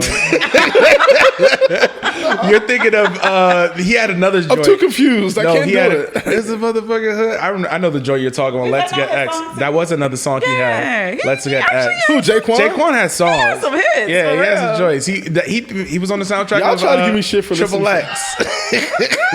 Jaquan was alright. The fact that y'all are sitting here talking about y'all know Jaquan and try to play me that's for listening, because it and try was- to play me for listening to It Lotto's was music. the time. Like The who time. wasn't listening Jaquan to Sorry, was Jaquan? tough. sorry, I was already ahead of the time. I knew this was Hey, trash. man, I knew it was trash. It wasn't trash. But I think Lotto's fun. I'll give her that. She's But she fun. can rap She though. had a good time. I think like when it comes to like the rap girls, it's like Nicki obviously, right? For But sure. different But sphere. Nicki is Different rubbing sphere. everyone the wrong way. Yeah, she always has. Her and Drake the same person. But listen, so it's like kinda crazy. Nicki's all the way up there with the big dogs, and then there's like Megan who sells for some reason. Well, she doesn't sell albums. She sells like streams. She and shit. sells Big and then Glow. singles. Yeah, and then Glorilla? no, it's not her yet. She gonna get there at some point. She's getting there. She's getting there. She's getting there. Yeah. But I Them think the people, headlights, dog. I think the Shout people out that to are her. there is like Megan and probably like we'll see if Lotto gets there. I think she's right. I feel there like too. Lotto's album's gonna sell. I haven't. No, seen it already the soundtrack. flopped. It already flopped. Wow. But I'm not surprised. People. I Talk mean, about Ice albums Spice flopping. flopped too. Yeah, but who's Ice Spice? Like, I'm not even. But Ice Spice, you would think Ice Spice would have sold with the amount of no, that's the amount of attention she was getting. She had a Super Bowl. Wait, can I finish? She I had wasn't done. You cut me off. All right. She had a Super Bowl commercial with Ben Affleck. It's still running. I feel like Ice Spice was going to be the next. It No, girl. that's because we conflate like marketing to like music. Like just because Okay. you're marketable doesn't make you a musician, like a good musician. People like the hits, the individual songs. Niggas, it's like everything else. Niggas ain't watching 82 games of basketball. They're watching the playoffs. She's an influencer. Yeah, like she's not. an artist. There's a reason why Cardi can't drop another album because she can't rap for real. Oh, you really think that's the reason? Yeah, like I come think on, dog. she's- Her whole first album got written by Party. Yeah, I know that, but I'm also thinking of the simple fact that she. Right now, I just don't think she has what it takes. She to Can never I be did. honest? I She think never did. she's. I don't think she did, but I think that she had a decent team that made her something. But I think for whatever reason, she's extremely distracted. Yeah, You know I why? think it's more so She's to do with getting- that she- than her rap ability. because Because she's put out good singles. But the thing is, no, she didn't. They flopped. Her singles flopped. Her features didn't. Correct. Okay, So yeah, you're right. So You're to, right. so You're to very that right. point, right? What happened? I think that's the other thing. Everyone's using music, and that's what Tyler the Creator was saying on the Maverick. hating, No, he wasn't. He was saying some real shit because he was saying was you're a hater too anyway. So be quiet. I mean, I say it. But listen. So what I'm saying to you is that Cardi wanted to make music. I mean, wanted to make money, and everyone's using music as like this get rich quick scheme so they can get somewhere else. All she was a reality star that wanted some bread, and now that she got bread, guess what? She's satisfied. She's content. She doesn't have to do all she has to do else is post on Instagram. She gets paid. Really doesn't. She doesn't do nothing else. She doesn't. She said nothing. Call of Duty hit her up for a $3 million like ad one day randomly, and she forgot to email them back. She was like, "Oh, I could have been in the Call of Duty commercial, but Nikki got it instead."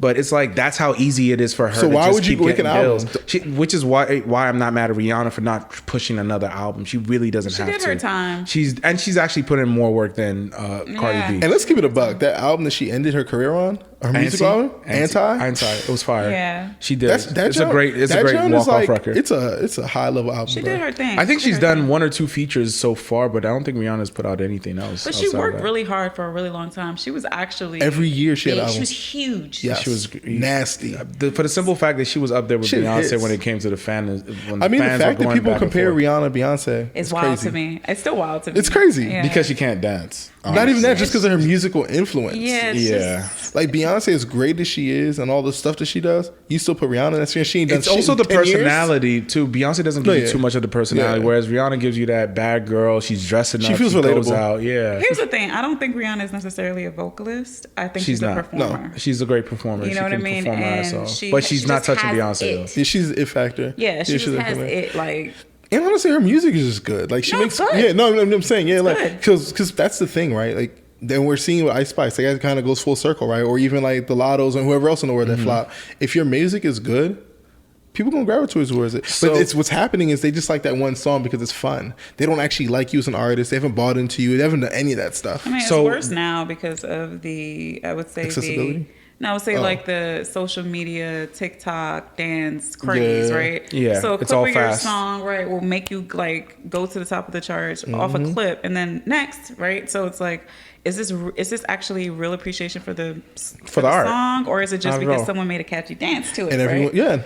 So and they're marketing it. That's Marketing's how an all-time high. So what you just said, and both of you guys both said, is definitely true. So does that go to the simple fact that someone like Sweetie, no matter how beautiful she is, and some of the hits that she puts out, Sweetie's stuff is just bad. Yeah. It's like the music just doesn't catch with no matter who she samples. And she samples a lot of random people, and it still doesn't appeal. But doesn't you know what sell. though? The catch is too. It's not just being pretty. There's like an aesthetic. Like they don't believe her. They don't believe in her, right? When they see Ice Spice, it's not even like they see a pretty girl like everyone else. Yeah. But they feed into her a little bit. But they also say that about Lotto because Lotto looks like she's a privileged girl. She makes music for mean girls, low key. This is like, why I said. But that's why I said her music is good because people call her Nunu because she's not really like, you know what I'm saying? She's not from the hood or anything. She's just a pretty girl who comes from a good background. But guess what though? It's her music is carrying her. Something always has to carry you. You know what I mean? That say, I'm gonna look past that. There's nothing to look past Sweetie about. The thing about Sweetie just thing about her is that what she first came out on, Sweetie would have carried her. I don't know if you remember how she first came out. Who, Sweetie or Lotto? Sweetie. She was more. She came out. Now she's ratchet for no reason. She dressed nicely. She was still rapping, right? Rapping, what we call rapping, but she was just. It was bubblegum rap though. No. Completely different aesthetic, completely different vibe. Yeah. She went and got a BBL, breast implants, started wearing this, started doing McDonald's. It was just weird. It was just like, what are you doing? She became a caricature. She started fighting guys. It got complicated. But that's later on. But even before all that, and then she started eating Cheetos and doing weird shit. Weird. She was just being weird. Yeah. But you know what she was finding? She got a deal though. That's what I'm saying. What was happening? They found out what her number was. Yeah, she got bought. I knew what things weren't looking good when it was a UFC fight I was watching, and she was a ring girl, and I was like, "Why, Sweetie, a ring girl?" You know why? Because she's taking a check from anywhere. They realize that she's not selective. She's trying to get it from anywhere. She's thirsty. She's thirsty. The food thing could have been a good avenue if she just marketed. Because there's a guy right now. There's an NFL player right now. He's a rookie. He went viral for putting mayonnaise in his coffee. What? He now has a mayonnaise deal for whatever reason. That's a big money though. No, I ain't mad at that. So I'm not. Yeah, that's fine. I'm not even. Same thing with Megan also getting the McDonald's deal. She had her own dipping sauce. Like those things carry out. No, for sure. Different though. Like she's corny. It's just and it's just like. You from really Cali. wasted your pretty on being. And now she's not that pretty Nah, anymore. for real. Really? Don't say that. Don't say that. I My think bad. Sweetie? She's not as attractive as she used to be. to you, Is that why? better? Ask YG. That I think nigga because about her to go to face jail looks for a her. little like swollen. You know they say the filler moves. Filler, yeah. Her face looks filled, like it's plump everywhere. They said It's this is weird. going to be the first generation where they get to see the side effects of what filler really we gonna does. see. You see what But you already can see- Kylie Jenner looks like Yeah. now? They say that's the face. She's not even 30 yet. No, she's like 24, 25. That's Maybe crazy. 26. Her face looks wild. But that's the foot. You know, John Legend's wife. Oh yeah. She's actually a she good always example. looked a little- She But is. no, she's the example of what the She was fillers actually look. quite attractive before she started doing. She was more everything. attractive, yeah. But that She is had no body. that's the person that She you was want to see. flat, like It doesn't matter. You Some think- people like that. It doesn't matter. Some people like that. that's wild. All That's bodies matter. All bodies matter. And there we have it. That's the take. That's the title, bro. All bodies matter. all bodies matter. Pop that balloon. Oh my god. If she had walked it, I would have popped the balloon. Nah, for sure. Pop that shit. So Listen, fast. crazy. John Legend liked it enough to have He lo- 3 or 4 kids. He with loves him. that woman. Yeah, he loves her. I mean, but John And she be Legend on also looked like drugs, bro. Arthur. Like he didn't really have a lot to go. Like I off of. watched her their Architectural Digest interview. Their house is beautiful. It's phenomenal. I hate looking. Little Baby's house was. Yeah, but he had his done by like a. Let me take a step back. Let me say something real fast. So You're about to go in. I was gonna say something because I think it's actually really important to say. So like John Legend's wife, she was on there saying like I do ketamine, and she was like, well, you know, with a person that like you know is there to administer it. When did that become It's- normal? What is ketamine? I don't know. Isn't that Honestly- horse tranquilizer? To be real with you, I don't know what it is. Ketamine. I don't know, but it's how Matthew Perry died. Matt Perry. Oh, isn't lot that of- weird that they keep finding all the people that kill the white people when they overdose, I mean, they know who killed the black people too. but they don't get arrested? They do get arrested. Don't care Oh, for it. I haven't seen that. It doesn't matter. I don't know about it. So anyway, go back to more positive things. Lil Baby. So I follow Lil Duval, right? And sidebar, I watch Architectural Digest on YouTube. So like Lil Baby's house was designed by like I guess Lil Duval's friend. And Oh, that's very interesting. And he like I saw it on his Instagram. He was like giving a story or whatever. But what I thought was really dope is that Baby, in my opinion, is like what some of these other like hood rappers should be like kind of modeling behind. His house, Little Baby or Lil Baby. okay? Hold on, You said yeah. baby. Yeah, I'm not gonna keep saying anyway. So No, you have to differentiate. You There's a do. lot of no people- one talks about the baby. I didn't know which baby you were talking about. There's like 4 different babies. I thought you were talking about. But I didn't change this. Anyway, Lil Baby, whatever. Lil Baby. The nigga is in Atlanta, has this home that's not like normalized. Like it's a new like it's almost like a California home in Atlanta, right? It's crazy. And it's beautiful. But if you watch it, he articulates himself very clear. He knows what he's talking about, and he's on Architectural Digest. And I think that his and rebrand is coming. He's transitioning. A lot of people have said and I that. love that. And I think that's a beautiful thing for where he came from, and the music he does, and all that kind of stuff. It's showing you that like you don't have to be monolithic. You can like expand out and be comfortable Yeah. in your skin. I And don't feel like he does hard drugs. I could be Not- wrong. no, but that's I fine. don't- No, that's fine. I don't think feel drugs like is he his does. You're vice. saying the drugs is why these niggas. Yeah. Oh, Oh, absolutely. Okay, no, for sure. But I I'm just agree. saying. But He like, doesn't look like a pill And, popper. and then he has his sons with him. Like everybody talks about his little son acting a certain type of way. But I'm like, my job is this one. But 2, this man is a present father. Like every time I see him, he's out here with his kids. I'm shedding light on that because I think there's a lot of like one visual of like these type of rappers, and it's showing you that like you can really expand into these other spaces. Like when I saw my Architectural Digest, I was shocked. It's because ignorance is always the loudest. Yeah, He's really and that's why we trying to dim low-key. it. Yeah, he's really low key. That's funny. You'll see it in the video. Anyways, I missed it. So I do want to skip to some of these other albums and singles that are out, and we can cover some of them. Vultures 2 came out, I think, 2 or 3 weeks Let's ago. do it like this. Up or Yeah, down? I would say two thumbs down. It was not that good. I don't know what is I going did on like with the song Young Kanye. Thug. There was the one with Young Thug. Honestly, has had like 3 songs that were really The good. The one, man has been on laughing gas. Did you hear about that? yeah, I did. But They're wait, screwing do with we that always man. do we want to believe everything that they say about When it comes to Kanye? Kanye, I think they're doing it to I him. believe No, I do believe Kanye it. literally put out text messages of a personal trainer telling him he can have him euthanized and put That's in a besides the place. point. I don't understand why we listen to a dentist telling us I'm gonna keep it about Kanye has you shown told the us story enough- wrong. You told the story wrong both times. So what happened was gosh. the dentist didn't say that. His assistant said that. That's one. The second thing is with the other thing The about dentist already said he didn't do yeah, anything. of course he's gonna say that. And then the other thing about the person that said he can get him like euthanized or put back in the crazy house, that was His there was personal trainer. It was somebody else that said that. So these aren't things that Kanye is putting out to the world. These are people that are coming out and kind No, of like Kanye released those No, text he did messages. not. It was him. He did release the text It was messages. Kanye who showed the prove text that messages the guy that- was threatening him. Yeah, Kanye released those text Okay. messages of that guy. either way, the guy did it. Because I saw the video where the guy said this. I saw it. The guy did what? The guy said that he can get him put back into the mental health facility. Oh, man. I saw that. Yeah, we're agreeing. Yeah. That What the point I'm making ultimately is you asked the question like, should we believe these things? I'm like, yes, especially when it comes to Kanye. Yes, I believe it. I can't believe.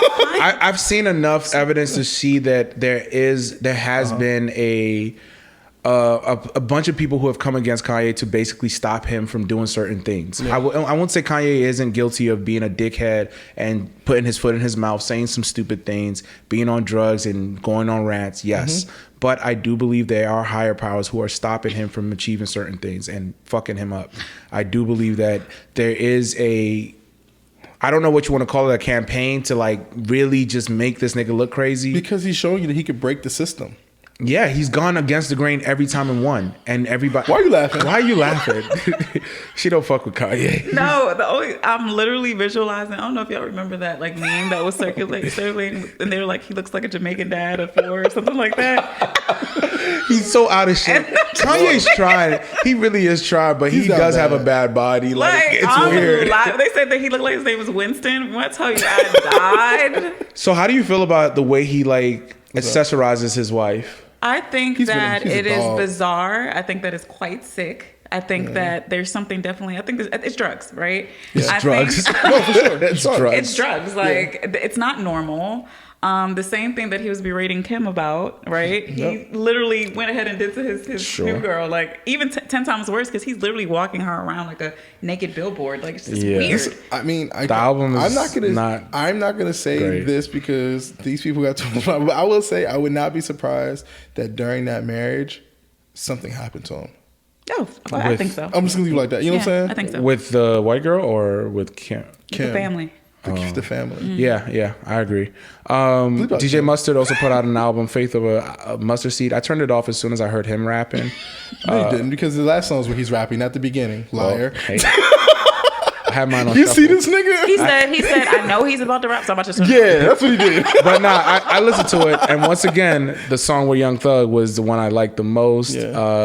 The Rodney Ricch I didn't really like. I think the one with Young Thug was my favorite song on there. I like the song with Young Thug as well. I like the Roddy Ricch song. The LMA sample was weird. They did the call 911 jump with Mary J. Blige. That was weird. yeah. And then I actually liked the last song where he was talking and rapping or talking whatever He was doing. giving his The whole lead story single. of where his I like fat ass that a came lot. from. I think those storylines are really like important. So I liked it. Speaking of Young Thug, he's on Drake's newest feature. So Drake did release 100 gigs over the. How did we get to Drake? It's not even on the Look, list. It's not even on the list. I just remember. Drake did put out 3 new songs, which were very fire. 3 new songs. It's up with Young Thug and 21 Savage, fire ass song. And he released 100 gig of footage of him recording just different shit from Did you hear behind the story scenes. around that? Some of it, but enlighten About the me. 100 gig? Yeah, enlighten me. Essentially because he signed that big deal with Lucy and Grange, right, with Universal, he tried to release that song just like throw it, but they were like, you can't do that. So they made him release it on streaming platforms. I have a conspiracy because- theory about that.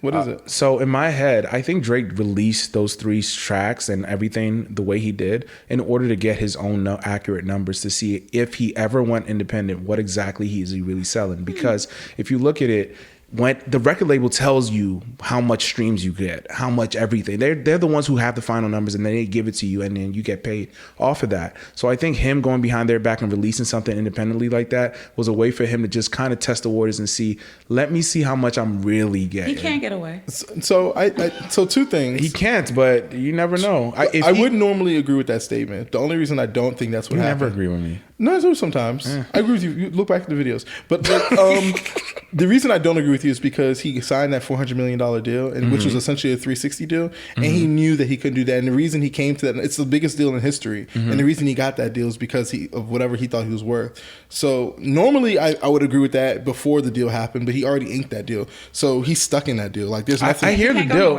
Yeah, he can, exactly. Like there's nothing that him doing that to figure that out does nothing for him. Now, if he had done that before the deal, maybe. But what I do think he did it for was to see how people maybe one, to see how the record label would respond if he did this, just like to test the waters, but also just to see how people were going to respond to his music after like getting slaughtered by Kendrick. Yeah, I wouldn't call it slaughter, but so F1 trillion, tomato.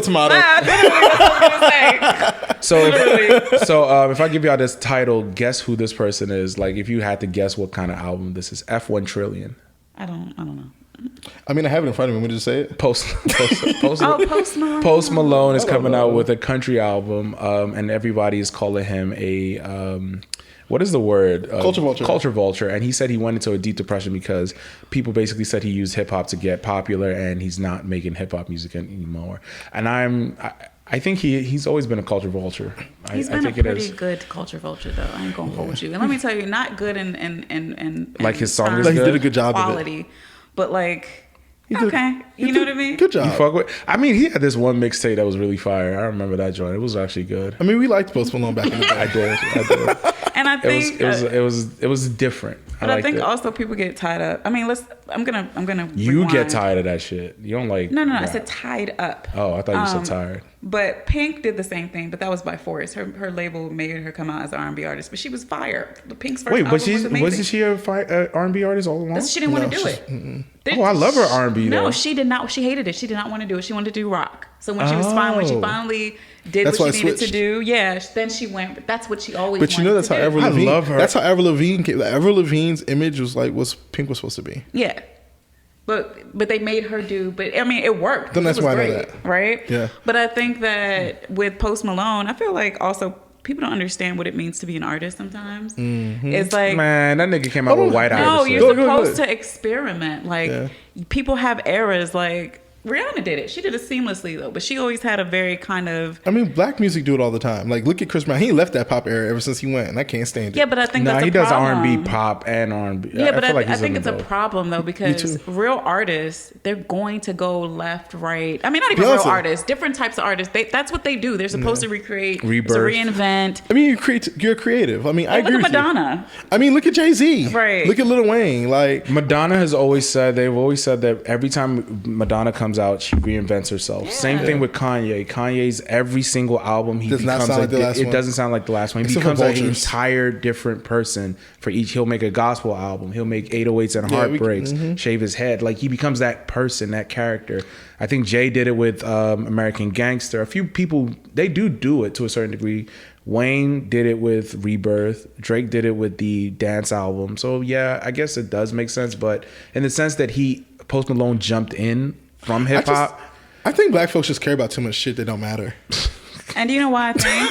And I'm going to get deep with it. I'm going to get deep with it because these trivial things, control feels like it's more in reach. When you have a group of people that aren't in control about the big things in their life. This makes it feel like we can. So it feels like you have something to say. Like I said earlier, it's group thing. Everyone. That's why I mean, frankly. So you don't think everyone liking Not Like Us was group think? No, it was good. You're just a loser that didn't think so. A loser, wow. I mean, yeah, you and Drake, y'all are losers. Y'all lost. But I didn't lose. So disrespectful.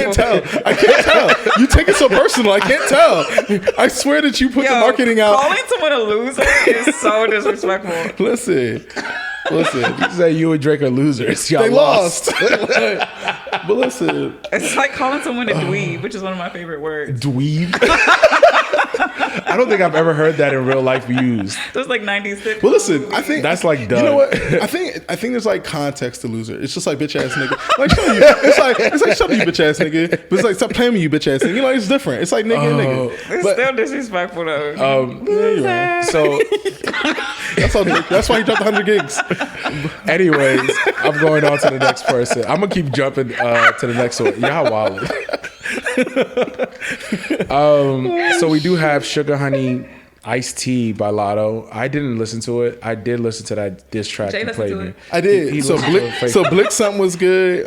Sidebar. I can't see this light skinned girl talking about Blick something. Like, well, she's not talking about shooting. She's somehow she want her nigga to be a shooter. She's a woman. But anyway, I think what I like about it, honestly, it's not just like, ooh, I'm listening to what she's rapping about. It feels like Drake wrote it. the whole album. It feels like Drake. It feels like the Drake tracks you influence. played me. I don't remember what it was called. It feels methodically put together like a Drake album. He has a song called When to Say When or some shit like that. She has a song called Shout Out to Me, which is fire, but it sounds like a Drake song. It sounds like a time. Is that the timestamp song that you played? Yeah. So it's like.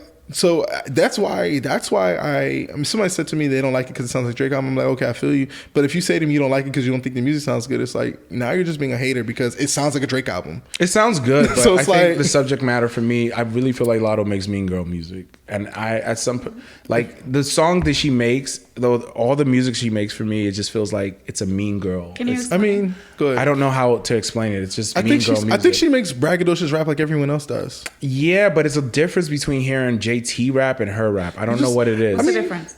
And same even with Megan. Like, I don't feel like Megan raps for mean girls. I feel like Lotto raps for the mean girls. I think the reality is when your brain conceptualizes a person a certain type of way, you just you just look at them that way. I was about to say, is it because I think it's the way I listen. It's, You still like her. It's the lyrics. And it's okay. You know, I do like her. I think she's great. I think she's a phenomenal rapper. I fuck with her.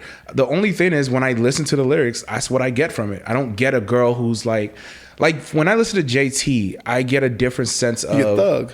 I wouldn't say thug. I get like someone who's trying to make a difference in her imagery and the way she comes off. And I feel like she's rapping it's more of a street that you believe. I don't know. Her She is street. from the street. Yeah, she is. But Whereas Lotto's when mixed Lotto music. raps, it's like, I'm a privileged pretty girl. Fuck you guys. Y'all all on my dick. Like, fuck you I bitches. think you're like, it's Yeah. okay. Whatever you guys want to say. Yeah. That's just my opinion. I feel like that's how the music comes off to me. So for me, it doesn't resonate too well. I mean, you probably can't name that one song from that lady. I fuck with Lotto. I'm not gonna name. I'm not You're justifying such an this. antagonist.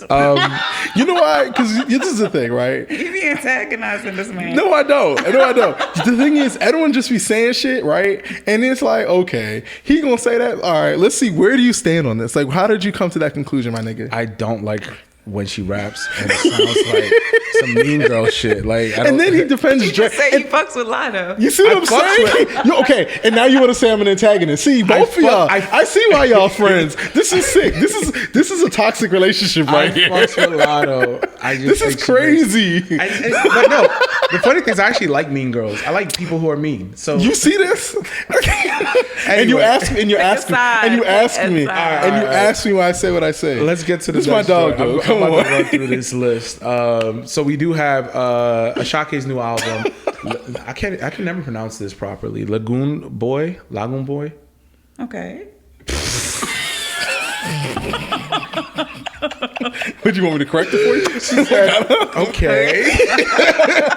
The album is fire. He got track 2 with WizKid, one of my favorite. The Heart, really good. He samples a lady on there. I have no idea who it is, but she's speaking Spanish and it is beautiful. What other joints? He has an EMD track on there that's fire.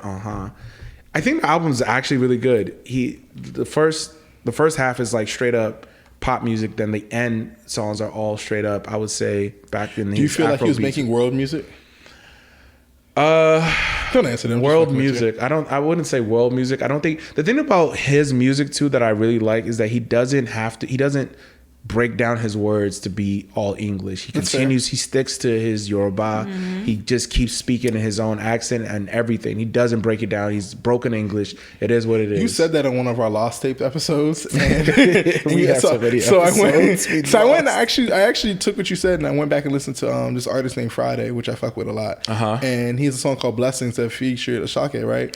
So what I did is I actually pulled up the lyrics because sometimes as a person, I mean, you listen to music, You just listen. I listen to the lyrics as much as I can, but then you start to realize you're falling into the melody versus the actual words. The words, yeah. And so I pulled it up and I was like, oh shit, this nigga says nothing. I know what he's saying. I have no idea what this man But he is saying. sounds so good though. Yeah. So I went to his concert and that's what I got from it. And I realized he's almost like a Quavo where his features are really good, but his songs individually, they lack a little I try something. to listen to his album. They just don't hit for me. I mean, not that they don't hit, but like I can listen to Whiskey and don't know what he's saying all the time, right? Yeah. I can listen to like Burner. You know, I love Burner. I can listen to a few people, and I like Asake. I can say I like him, but I can't like say I'm turning it on and being like I'm going all the way. And I don't know if it's because I don't know what he's saying all the time, or the songs just don't. I think I know why. Why? So I think that number one, his music can be very tribal sometimes. Like, okay, I can see that. Even as a Yoruba babe, whatever. Yoruba babe. I had to throw that in there. I think that even me, I can't really listen to it like constantly, right? Really? Because I love it puts me in a certain, and it's very high energy too, right? It And is. it's not a lot of melody. But it's a lot of instruments. There's a lot of sounds. Okay. I'm not saying it doesn't sound good, yes. right? But if you're someone who needs to ride something, a sound, you want to feel it. Yeah, you can't listen to that constantly. Yeah. It's going to be like a That's fair. one and done. I never thought about I can that. take that as well, but I do think he's very melodic, especially when he has the choir with him. This new album, he doesn't have the choir behind him as much, which is different from his usual music. But his beginning joints, when he had the choir with him and the background and the echo, yes, oh my god, Love it. That was my brother's wedding. That was that shit. Yo, fire. What a good time. But the album is good. The concert, we'll talk about that later. So He's very unique, and he seems very like. he cut his hair too, Good which is to- very. Oh, really? Yeah, he cut his hair. We're having so much technical difficulties today. Yeah, we are. The But only thing that bothers me about him, not even bothers me, it's just a personal preference. I hate those big pants. that's the style now. I hate them. I don't like them. I don't like seeing them on women. I don't like seeing them I on was men. with my parachutes. You should have. I was like them big dumb baggy pants. The big old moon little shoes. Uzis. With the big moon That's shoes what I call to them. match. The I little don't think I know moon Uzis. shoes. And the boxy t-shirts that go with them. Listen, crop tops and box tees have been around for a long time. Everybody just getting hit. I have a love box it. T-shirt that I put on, I and it's like love- right here. I'm That's like, crazy. That's bro, crazy. I That's can't rock crazy. it. But that paired I'm too with the stocky big, I for can't. that. Like I just be like, I don't. Dang. You prefer your guy in like a suit, Not a suit, but like Proportioned. yeah. proportion. Man, I can't believe it. You Cause I love like a box shirt. No, I'm gonna keep it about. Like I talk about this offline. Like anyway, so like right now the style is kind of like in fashion. It's like boxy, croppy, it's right? whack. But the thing about it is like that's low key been my style for like the last 5-6 years. Like because you're shaped like a box, nigga. I can't do Good it. one. No, but I've tried it and I can't. No, of course not. Of course not. But listen, so that's why I'm kind of like, dang, like I kind of hate the fact that that's like the aesthetic because it's like everyone Why would you say that? Why would he not say that? But anyway, going from that, let's just finish up. TV and movies. Nicolas Cage is going to be John Madden. Jelani thinks he's too fat. Well, you think he's skinny. not going to be fat. Yeah. He's John more Madden offensive. also was skinny at some point. You don't know that. He played football. He had to be kind of. You're just making shit up again. John Madden played football. Yeah, but he didn't have to be skinny. The fuck are we talking about? Anyway, the movie is. You know what I realized? You speak a lot in inferences. You make inferences on things. Who, me? No. Oh. him. Inferences, how so? Like you infer. You don't actually have. He doesn't know. Yeah, you don't actually have. He doesn't know. Like, Okay, so the thing about me that I feel like a lot of people don't know is that I know a little bit about everything. So I know John Madden played football. So this is So he tries to lead with that. So what I do is But did you know for a fact that he was ever skinny? yes, You saw him you skinny. get him said straight. Yeah. I think so. Because You inferred he was skinny because he played football. What is it when you know stuff and then you use the things that you know to make like educated guess? You still it's an inference. Yeah, whatever. Inference. He's an English major, y'all. Whatever. So anyway, John Madden, I'm gonna put a picture during the pod. I'm gonna just put a picture right here in between both of y'all niggas, and it's gonna be John Skinny. He gonna Photoshop that man. But anyway, I shout out to Nicolas Cage. He's still getting money and still getting jobs. The film is basically going to talk about the video game. Can I ask you a also his question? life. Do we care? I do. I feel like that's great. When John Madden passed away, a lot of niggas that play Madden were mad and sad. Oh, okay. You know. My bad. I missed that one. Speaking of football, Aaron Hernandez is also going to be the Who? next. Aaron Hernandez. You know how to say it better than me, niggas. Say it. Aaron Hernandez. That's what I said. I'm just Hey, Moyo got smoked out. As soon as 9:30 hit, How I get in it? Heron, Yo, Heron the murderer. he said Heron again. It's your bot coming out. I can't say Ace. It's H. Heron Hernandez. Harry Hernandez. Oh my god, This guy. So he is going to be on the FX. They're doing a documentary / show, American Crime Story. He's going to be the next one that they it's a use. documentary, huh? I said documentary. Golly, y'all fucking me up. Anyway, he's going to be on that joint. Shout out to American Crime Story because they definitely have great joints. The Versace joint, they killed it. Mm-hmm. They also did a great job with O.J. Simpson trial. And I think they also had another one. I can't remember the name right now that I watched. That was really good. But shout out to them. They do a phenomenal job. It was the one with... I can't remember. But anyway, I'm looking forward to seeing it. I think it's going to be good. FX just always has good shows. They need to let that man rest in. I don't want to. Yeah, I'm tired of talking about that man. For sure. Let that man rest. What you call it? Deadpool. Deadpool and Wolverine. Go ahead. Yeah, none of you guys have watched it. I think the movie was okay. It was all right. You know what's weird? I wasn't excited. Even when it was advertising, I didn't feel a way about it. Yeah, you didn't really miss too much. It's just cameos upon cameos. I'm It really watching didn't. It didn't drive the Marvel storyline like forward. It's just a movie. It's just an action movie. Yeah, it's just an action movie. I think that's why I just understood because if you watch it, you'll think, "Oh my god, it was great." Then you come back and think about it. You're like, "Wait, nothing really happened." Yeah, nothing really happened. It was a good movie. Kind of was alright. Gave you a bunch of cameos just to make you like, "Oh my god, I remember him." The only thing I care about right now in that universe is seeing X-Men '97 Part 2, Come Season back. 2. Yeah. That's all I care about at this point. Did you hear about why he was fired? I didn't. I saw like the headlines, so I don't know a lot. Yeah, so the creator of the show supposedly got in trouble. He got fired before the show even came out. Oh, okay. So Marvel put out this show called X-Men 97, I'm sorry. And it was really good. But before the show came out, they fired the story writer of the joint. So everyone was like, why? Nobody knows why. So now the story's coming out that supposedly he was sending pictures to people on the production team in superhero poses while he was naked. Yes. So he was taking suggestive photos in superhero poses and sending them to people. And what is wrong with people? Not only that, he also might have been touching one of the interns or what are they? Not the interns. What are they like? The people that help showrunners. Not showrunners, but like someone that helps your assistants. So he was like messing with one of the assistants, supposedly, giving them unwanted. It's mental illness. Unwanted attention. Please, Lord, let him write a second season. He already wrote 2 seasons. Thank for them. God. So he's already written the book 2 seasons, and they fired him. Good. But he's now trying to countersue, saying that it's defamation and they're lying. But the photos exist, right? he also has OnlyFans, so it looks like it might be true. Lord have mercy on me. It looks like a duck, quacks like a duck, That's walks like a duck. duck. It's a motherfucking duck. So he's trying to What fight is the going charges. on? People are such sexual deviants. Do you think? Imagine taking a picture naked. Wait. Do you Wait, Yeah. real question. Do you think it's the industry that attracts these type of people or the industry that changes them into these types of people? I think money makes you become the person you always want to be. I'll keep it a buck with you. OnlyFans showed us that people are horny.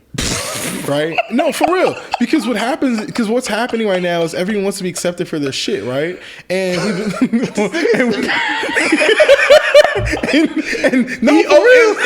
I felt like he was about to say something so fucking smart, and then he said, "People are horny." No, for real. Like, what do you want me to say? Like, people are horny, but people used to hide in the crevices of their homes in the dark alleys, shame. and doing this shame, nasty shit, right? And now we live in this where it's like, don't shame me for me kinky. No, nigga, you nasty. Like, shut up. Like y'all, like that's what's happening. People. Like, and I think the whole Diddy thing. Like, I've been here for years, and I know y'all probably heard the same thing. There's special parties and rooms at certain clubs that you can do this stuff. Now we're going into a place where, like, look at my toe. Don't you like my toe? Suck my toe. It's like, I'm gonna sell you my toe. It's crazy. Like, OnlyFans have showed us how nasty people are.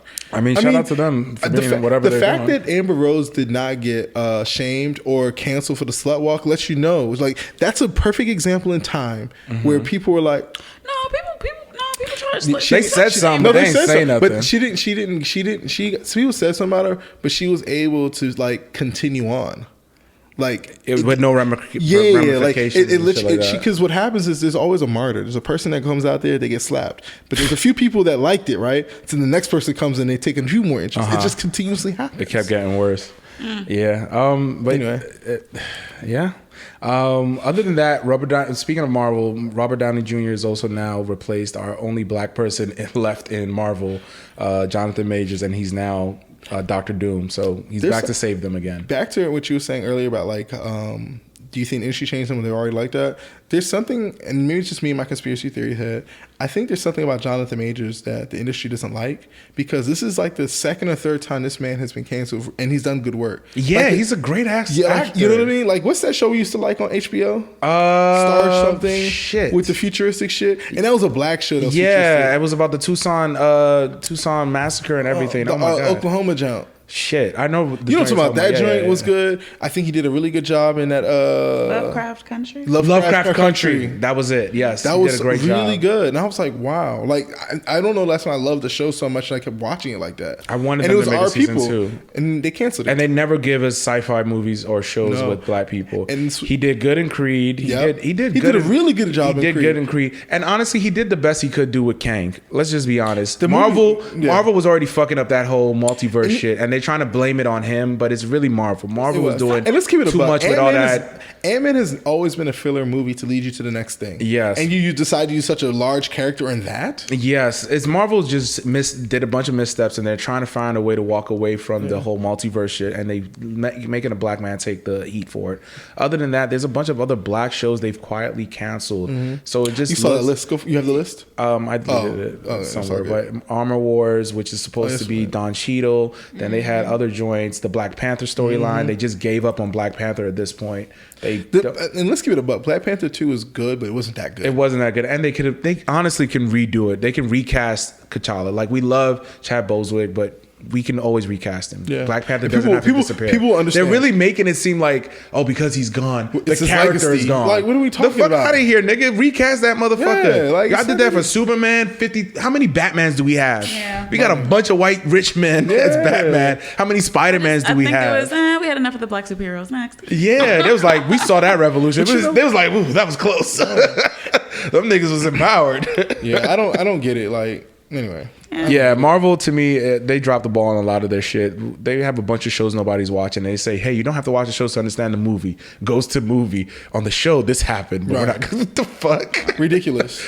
Marvel's silly. But yeah, good for you, Robert Downey Jr. I'm sure the bag was crazy. And the thing is, we don't even care that it's you. It could have been any fucking It could have been person. Anybody, honestly. Just give us a good superhero. And he took his mask off. Like, that was stupid. he showed himself. Yeah. Other than that, sorry, I didn't even know that was the storyline. I think it was just corny how they put him on stage, and it was as corny as when like LeBron and Drew Wade came up and said, "We're gonna win 12 championships." It's we don't give a fuck. Like, put the damn movie on the TV screen. Like, go and play a game first. But yeah, Robert Downey Jr. is gonna save them. Shout out to him.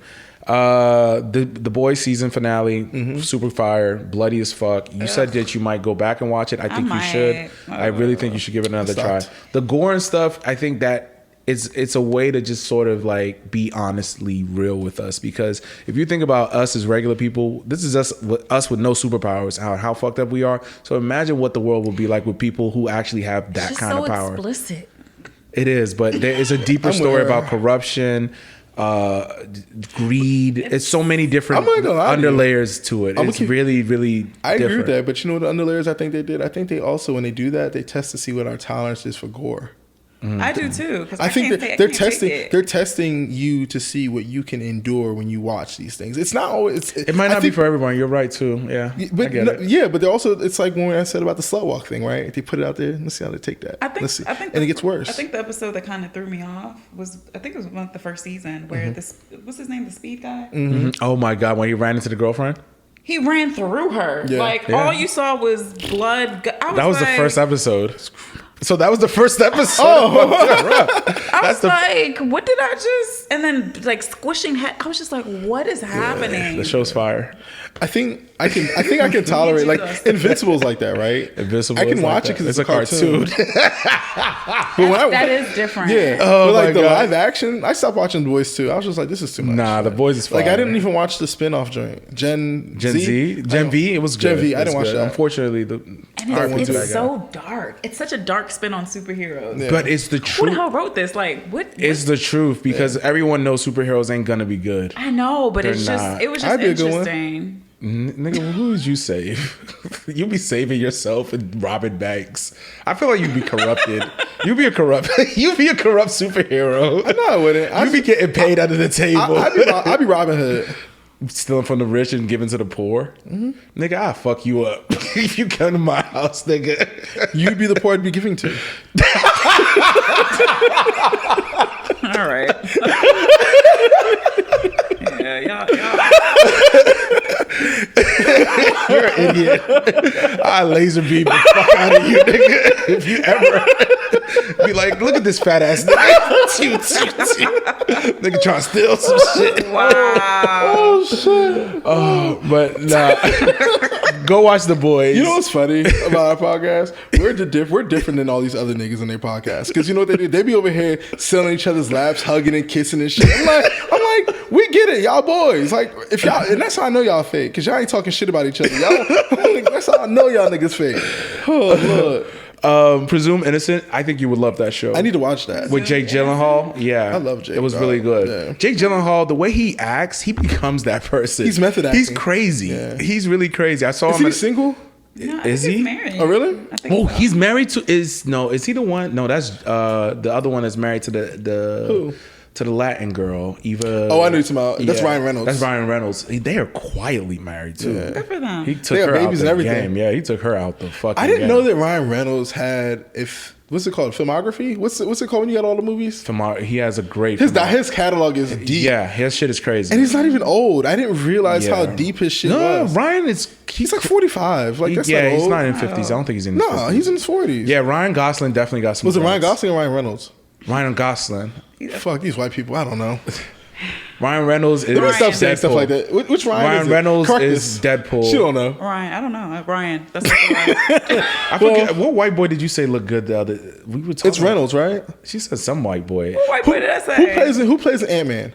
Is it Reynolds or Gosling? That's Gosling. an Ant-Man. That's Rude Paul. What? Yeah, Ant-Man is Rude Oh Paul. shit! God, All these niggas look the same. Paul Rudd. That's Paul Rudd. Rudd. He said Paul Rude Rudd. Paul. Paul Rudd. God damn. Okay, you're right. So Ryan Reynolds. You just said they all look alike. They do. You're fucked up because you don't know. This guy? Yeah, who's that? That's Ryan That's Ryan Reynolds. Reynolds. Okay, that's not the nigga Gosling. married. It's Gosling. Gosling is the one married to the. So to the Gosling Hispanic has a lady. Gosling's the one with the deep. He's a beast. Yes, he's done Inception. He's done a lot of shit. Yeah. That's the movie I was trying to tell you about earlier. Inception is a good movie. Inception is deep crazy shit. Oh, good. What's the yeah. other one Top three. that came out after that? That was just like Interstellar. Interstellar. Yeah. Interstellar is what you really got. All of them will fuck Did your I head see up. that? I have it downstairs on DVD. I know All niggas of don't use that. DVD. God No, I damn, have you're an old DVDs man. Oh, too. bad. I have DVDs. No, Interstellar What is is wrong so with good. y'all? I love having DVDs. DVDs. Yes, and it's connected to my TV right now. So A DVD I player, watch it. God. Mine too, because I have my PlayStation. You're- Do PlayStation still play DVDs? No, sir, they don't. Really? Not anymore. For all that money, they don't play DVDs? That's a ripoff. That's crazy. But I guess people. Do you? Are you one of those girls that don't like guys playing video games? I don't mind as long as it's not like OD. I feel like you What play is with- OD? I feel like you play with your nigga.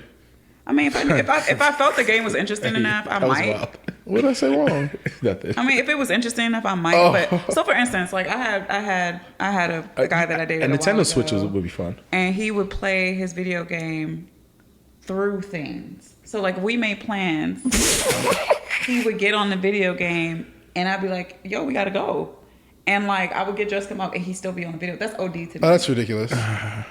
That's OD to me. And then when I would Go and date then- your PlayStation, and then, nigga. so what I ended up doing, because he thought that he could bring it to my house and plug it up and just leave it plugged up. Oh no. So hell what I no. did was I unplugged it and I hit it. That's wild. Yeah, I had it. And what did he do? He lost his fucking mind. No, I did that so he could take it home. I said, don't bring it back over here. Yeah, I don't bring my game systems to nobody's house Yeah. because first of all, your Wi-Fi is shit. It was bad. Yeah, And that's what I mean. Like, everyone has their thing You to said Wi-Fi decompress shit. and Yeah. all that, whatever. But, like, if it's OD, like, stop playing with me. Yeah, Take that's that shit that's home. OD. I would agree that is OD. And then when someone's getting ready, that's a lot. Yeah. But it depends And because it was always- women it was won't be like feedback. 5 minutes. It'd be 30. It don't matter. So I'm turning on my system and I'm gonna go get a quick multiplayer. Man, game that shit in the on. basement. I don't even go down. That joint dusty. I don't know how you don't use a PlayStation 5. But that's pretty much it for me. Anything else, guys? Parking tickets? You go first. I'm gonna go first. All right, cool. Yeah, so my parking ticket will go to Asake. My guy. He's really bad about this. So this guy comes to DC on Friday, right? And or was it Saturday? Whatever fucking day it was. Asake came out there and he did a performance that I feel like was very lackluster in the sense that it was just him and a DJ going back and forth. And he had these high schoolers on stage like doing a marching band thing for like every 2 minutes. It was very weird. But to do a Capital One arena is huge. And I felt like it lacked production value. We couldn't really hear him.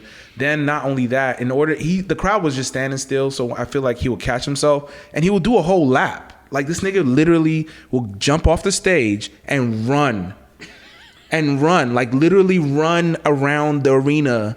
It was like doing laps. He did like 5 of them things. That's why he's so fit. And I'm like, bro. And then the stage is just empty while he's running around, and we can't see him. He did not know what he was going to do. He was just so I really feel like, unfortunately, he didn't plan this concert very well because his album came out only 2 weeks ago. And people haven't really been able to digest it as much. Wait, that quick? Yeah, and he's already on he's already on a tour, and I don't feel like people have been able to gravitate that much. Then I realized like a lot of his songs, he's a feature on it. So unfortunately, he's just by himself singing. It's like going to a Nate Dogg concert and expecting Snoop Dogg or any of these other people that he did those songs with to come out. And they did it. It was just him singing the hooks. He should have done a Ty Dolla $ign. He should have did something like that. He should have had anybody come out there. No, I'm saying Ty Dolla $ign. Maybe he dropped that album called Featuring. Yeah. So for me, Asake didn't have that presence or to just think a little bit ahead to give us a show. And a lot of his music requires background singers or choir or something. He had the track playing louder than him. Like his entire track was playing with him rapping the exact same songs. It was kind of gosh. So you couldn't really hear it. It was mumbling. It was just too much. He wasn't ready. Yeah, and I know a lot of people are saying like they had fun. You had fun with your friends. You were out with your friends and you were drunk and high. But that concert, we've been spoiled. Out here, we had Burna Boy, we had WizKid, we had Tim's. We've had people who have put on a production, who have other people behind them singing. It's not that Asake was just, his little ass was by himself on the stage. I was actually shocked that he did it. He was just by himself in that big ass arena. He, like a true Nigerian, he robbed us without us knowing on some real shit. So you're saying that the performance was mid? It was very mid. It was mid. I mean, the atmosphere, shout out to the atmosphere, because we as the DMV will always have a good, we'll show out. We'll have fun. We'll party. Niggas get lit. Sweets, all of that. But as far as giving us a lot back, it was underwhelming. I would say that. I expected a lot more. I'll be real with you. His music is great, but I expected a lot more. So it's a 2 out of 5 for me. Okay. But that he gets a parking ticket. You're fine, nigga. Don't come back. Okay, my nigga. I don't really have anything I'm upset about these days. I know you want me to have. I know you're probably no, mad. You're fine. He's probably mad at me. I'm not upset about anything. Okay, no, you don't always have to have a parking ticket. Good, because I'm happy. I don't think I have one either. Happy? Get the fuck out of here, nigga. I like your shirt. Oh, I appreciate that, sir. Thank I hate your jeans though. Okay, whatever. Moyo, you don't have a parking ticket. You say you're in a good mood.